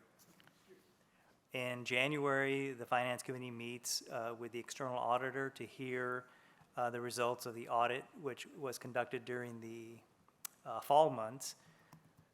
Other than that, it was really up to, at the time, the chair or the superintendent who thought that there was a topic that needed to be bandied about at a particular Finance Committee meeting. Like, for instance, this time of the year, it could be legislation, it could be some bill that we needed to discuss, but they're boring. They're about an hour long, and we cover a couple of items, and we get in and we get out, but. It's riveting, riveting. That's the word I meant, is riveting. But, yeah, but again, the staff serves at the pleasure of whoever the chair is to call a finance committee to discuss whatever it is that they'd like to discuss. And there are items that are on there that sometimes come before the board at the next meeting. So they're discussed in detail at that meeting, and then we will either hash it out again for the board, or board members can ask the chair, this was discussed at finance, okay, we're good to go. Move for approval, so. Okay, thank you. Policy and intergovernmental relations, Mr. Galindo? Yes, ma'am. So we're not boring like Renee's. We're also not as exciting as Colors. However, we do try pretty much most months we meet. We shoot for a monthly meeting. Doesn't always happen. It is the Policy and Intergovernmental Relations Committee. And so from time to time, we'll have elected officials come and share their perspective on what's going on in legislature or even locally with city council type of issues. The main piece, I think, that our policy committee work is reviewing the policy updates that come from TASB. And so those all go through our committee and you as trustees before they even come to first reading to you as a full board. Along with that, which typically we might have 2 updates a year, we also have anything and everything in terms of operational related to school, from school uniforms to transportation to dress code, student code of conduct. Those types of things all come through our committee and are discussed. And if there is a policy and or maybe just an admin reg change that needs to be made, that is discussed with you first before it comes to the full board for any type of change. So that's a summary of our Policy and Intergovernmental Relations Committee. Technology, Lori's not here, but Mr. Trejo? Sure, thank you. I think our technology committee really is just a great opportunity for us to keep the board abreast of any major technology initiatives and projects that are going on. And I'd like to think it's riveting information as well. I just wanted to add that. But yeah, it's a great opportunity. Those meetings are not held on specific, through specific timeframes, other than we try to get at least in one in quarterly. Yeah, it's just a great opportunity. We go over major initiatives, our bond outlook, bond project outlook, cybersecurity updates, et cetera, major initiatives that are going on throughout the district. Thank you. So that gives you a good overview, I hope, Mr. Salcedo and Dr. Duran, about our committees. Thank you, Bobby, for that suggestion. Great suggestion. Yes. Well, I was just going to suggest, and if you have any questions, Dr. Duran or Mr. Salcedo, you know how to reach me, and we'll be glad to try to answer those questions just as quickly as we can. Okay. And then it's also at this time we look to appoint trustees to other specific areas. I'm going to start with representative to the Northside Education Foundation. This particular person will go to, I think they have, is it monthly meetings, Doc? Who was our? Okay, I haven't been a representative for a very long time. How often do they have the meetings? Quarterly? Okay, so y'all are familiar with our foundation, and it's an opportunity to have board representation there and just a voice to contribute to what what they're doing on the foundation. So at this time, I'm entertain anybody who's interested, please come forward. Okay, anyone else? Sounds good. You got an alternate. Okay. Okay. Very good. And actually, I think we've never talked about that. No, but that's a good depending idea. on, it's a good idea.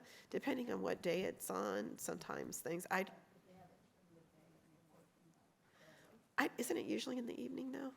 Afternoon? The ones that I went to were during the day. Okay. So I don't know that, when they're gonna be. Okay. Because I thought when I was I thought they were in the afternoon. So Dr. Duran, and then alternate Corinne Saldana by acclamation.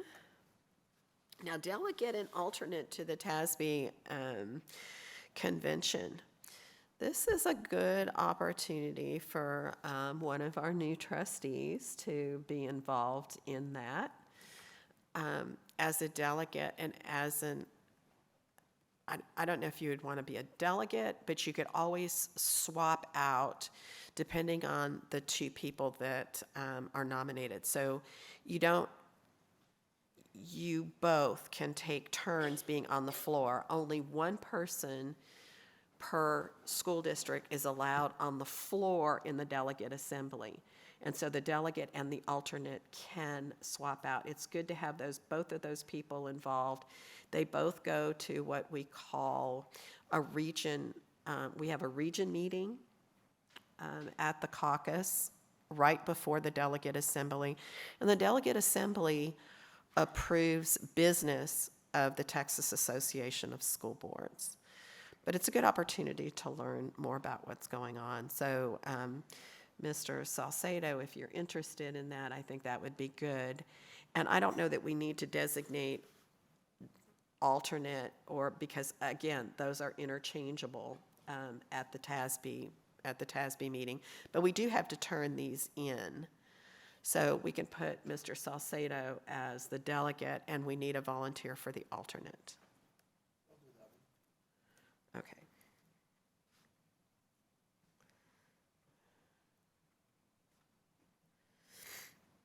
Okay. And then the big one, and I don't know if we're ready to go ahead and if anybody's ready to commit to this or not. So as a TASB board director, I have had the opportunity to be a director for 12 years. And it's been absolutely, I've loved every minute being involved with the Texas Association of School Boards and being a delegate. As a school district that has approximately anybody over 50,000, that's the average. That varies varies over time. But as a large school district, we get to have one person as a director. And that represents actually the region. In Region 20, we have 4 directors. 2 large school districts, Northside and Northeast, both have their own director, and then there are 2 directors at large. One of our at-large directors, Rolinda Schmidt, will be up for re-election. We'll hear more about that later. But I have reached my term limit. 12 years is 12 years and you're booted out the door. I know Bobby has had the opportunity to serve on the TASB board for 3 years. And I've talked about this periodically throughout the year, and I quite honestly have not asked nobody's asked me about how many meetings do you go to? Okay, so in your blue folders, does everybody have a copy? Okay, so we do not have to decide on this evening. I will tell you, as a new board member, There are no restrictions regarding new board members. Being a first-year board member on the TASB board, I would not suggest we nominate a new board member because it's a steep learning curve to be a board member. It's not, the TASB board is not the place for that type of learning, if you will. It's suggested that board members serve at least 3 years before being nominated, before serving on the TASB board. Yes? Well, I think people need to look and make sure that you understand what it is. So there's 4 board meetings during the year, and my suggestion would be to wait. I would prefer that that people that are interested to look over all of this first.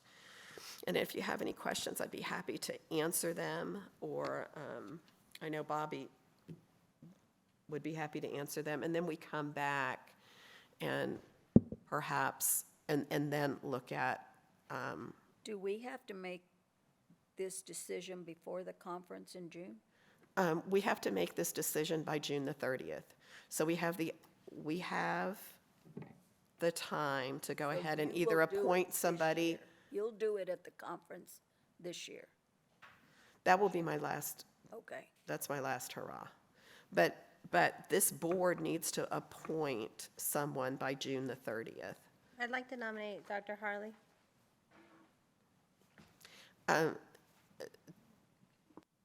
Okay. Dr. Harrell, do you have any questions about any of this? Well, was Because you any- and I have not talked about it. No, we haven't. Does anyone else want to be considered? Because I don't want to leave it open. I'll do it if no one else wants to. No. No, I'm hearing crickets. yeah, Carol, So I'd be happy to cheer you on. Okay. It is truly, you meet people from across the state of Texas. It's an opportunity to work with other people. It is a board of 39. We currently have 39 directors. That can change. So when you talk about working with 7, think about working with 39 and developing those relationships with those 39 people. It's an incredible experience. Can I have one other thing? Yes. Think about? And I'll tell you the reason why I got off, and it's been a while, and I still communicate with all the folks I was on back then, is because I want to work more local, so the Bexar County and other things, and it's Northside has to have a state impact, and the trustees there depend on that. So, for example, we're going to submit the most resolutions by far. We We're gonna always dominate do. that by far, so we got to be able to talk about that part of it. When it comes to the meetings, like the regional meetings that Karen's talking about, they really are relying on, hey, what do we think from a north side type angle, et cetera. So it really is giving a powerful state perspective and representing, et cetera. So it's a real important role that we serve on it. Not put pressure on you. But No, I just want to be able to mentor my colleague on the left. Grow our own to that that delegation as well. So there you go. I think you would do a great job. It is a huge time commitment, though, so I want you to. And so what happens, this Northside Board approves the director annually. The TASB Board recognizes the seat for 3 years. We've never changed that up, but again, just remember that we do this annually. But it's an opportunity. It's not a position that you would want to leave before 3 years. You would want to continue to grow and stay on that for a significant amount of time. But there's by acclamation, congratulations. Okay. Are we going to see you, Mr. Bond?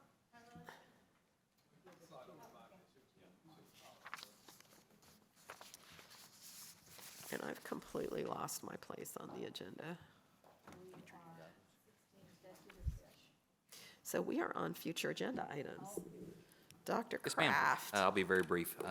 We will be bringing back, speaking of TASB resolutions, there's an open call for any, I believe, revisions and/or additions to TASB resolutions. So we'll have that on the agenda. We'll be bringing back compensation and, of course, the incentive payment, as well as a growth of, hopefully, the final growth and improvement package for budgeting purposes, a quick budget update, and then we'd like to bring in just a few more administrative appointments, which in closed session you'll see some.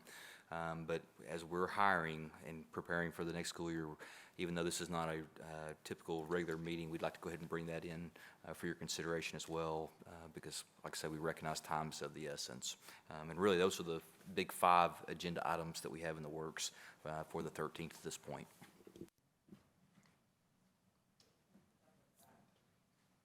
Thank you, Dr. Kraft. And I'm looking, I know, Monica, you have it here, and I have moved it around. The announcement before the, Hey, Karen, can I throw out, I'm sorry to talk so much, but one No, other please. item I was going to suggest as we'll all work together on, Dr. Kraft also, is, give it a history.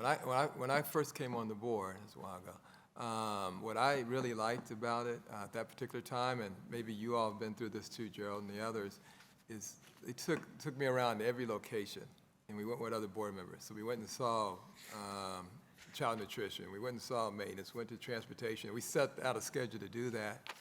And to me, that's just based on the last event we went to at child nutrition, maybe something we want to talk about is how we make and do that, not only with our new board members, but also offer that to everybody if you want to go by whatever it may be, to be a value for us all to learn a little bit more about our district. Oh, yes, sir, absolutely. So I believe we're already in the process of scheduling the onboarding meetings with the individual departments, and please correct me, Dr. Tran, Mr. Sausalito, excuse me, if I'm mistaken, but I think we're working that already, so we can absolutely extend up a that little bit to more. Okay, good, full thank you. board if we'd like to. and Mr. Blunt, too, if you would get with Dr. Kraft, there might be a period of time where you would like to also be present at maybe, I'm not sure how you've got it designated, but at a time when we just talk about our meetings, right? So I'm going to talk through really local governance, both legal, local policy, more or less how we conduct meetings, and then the intergovernmental relations aspect. And that would be helpful, I think, Yeah, for we'll Bobby figure it to, out. Okay. as president, to be at as well. Perfect, okay. And I know that there's going to be, have you conducted or had the new president's training? I know it's a requirement for all new board presidents. I don't know. Bobby's graduated. You graduated from it? Okay, just wanted to make. I've been around too long. Make Yeah, sure. Yes, sir. I know the feeling. Graduated and Wrote the got- book. Yes. There you go. There you go. Okay. Anything else that, No, but Bobby, do you have 2 extra books of the board book? The history of, that would be a nice gift We will, to yeah. our new it would be. members. Okay. We will get that to y'all. Yeah, signed copy. Who you want to sign it? No. Yeah, we'll take care of that. We'll make sure you get both. Thanks. okay. So the Board of Trustees on May 23rd, 2023, beginning at, let's take a 5-minute break. So let's say 9:45 p.m. We'll convene in closed meeting in accordance with Texas Government Code Section 551.071, 072, 73, 74, 76, 082, 084, and 089.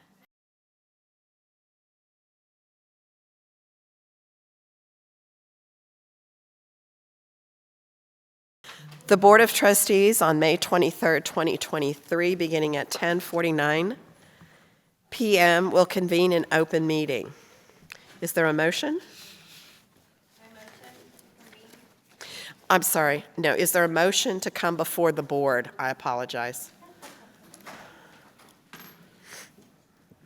I move that we approve the recommendation of senior staff for administration Admin appointments?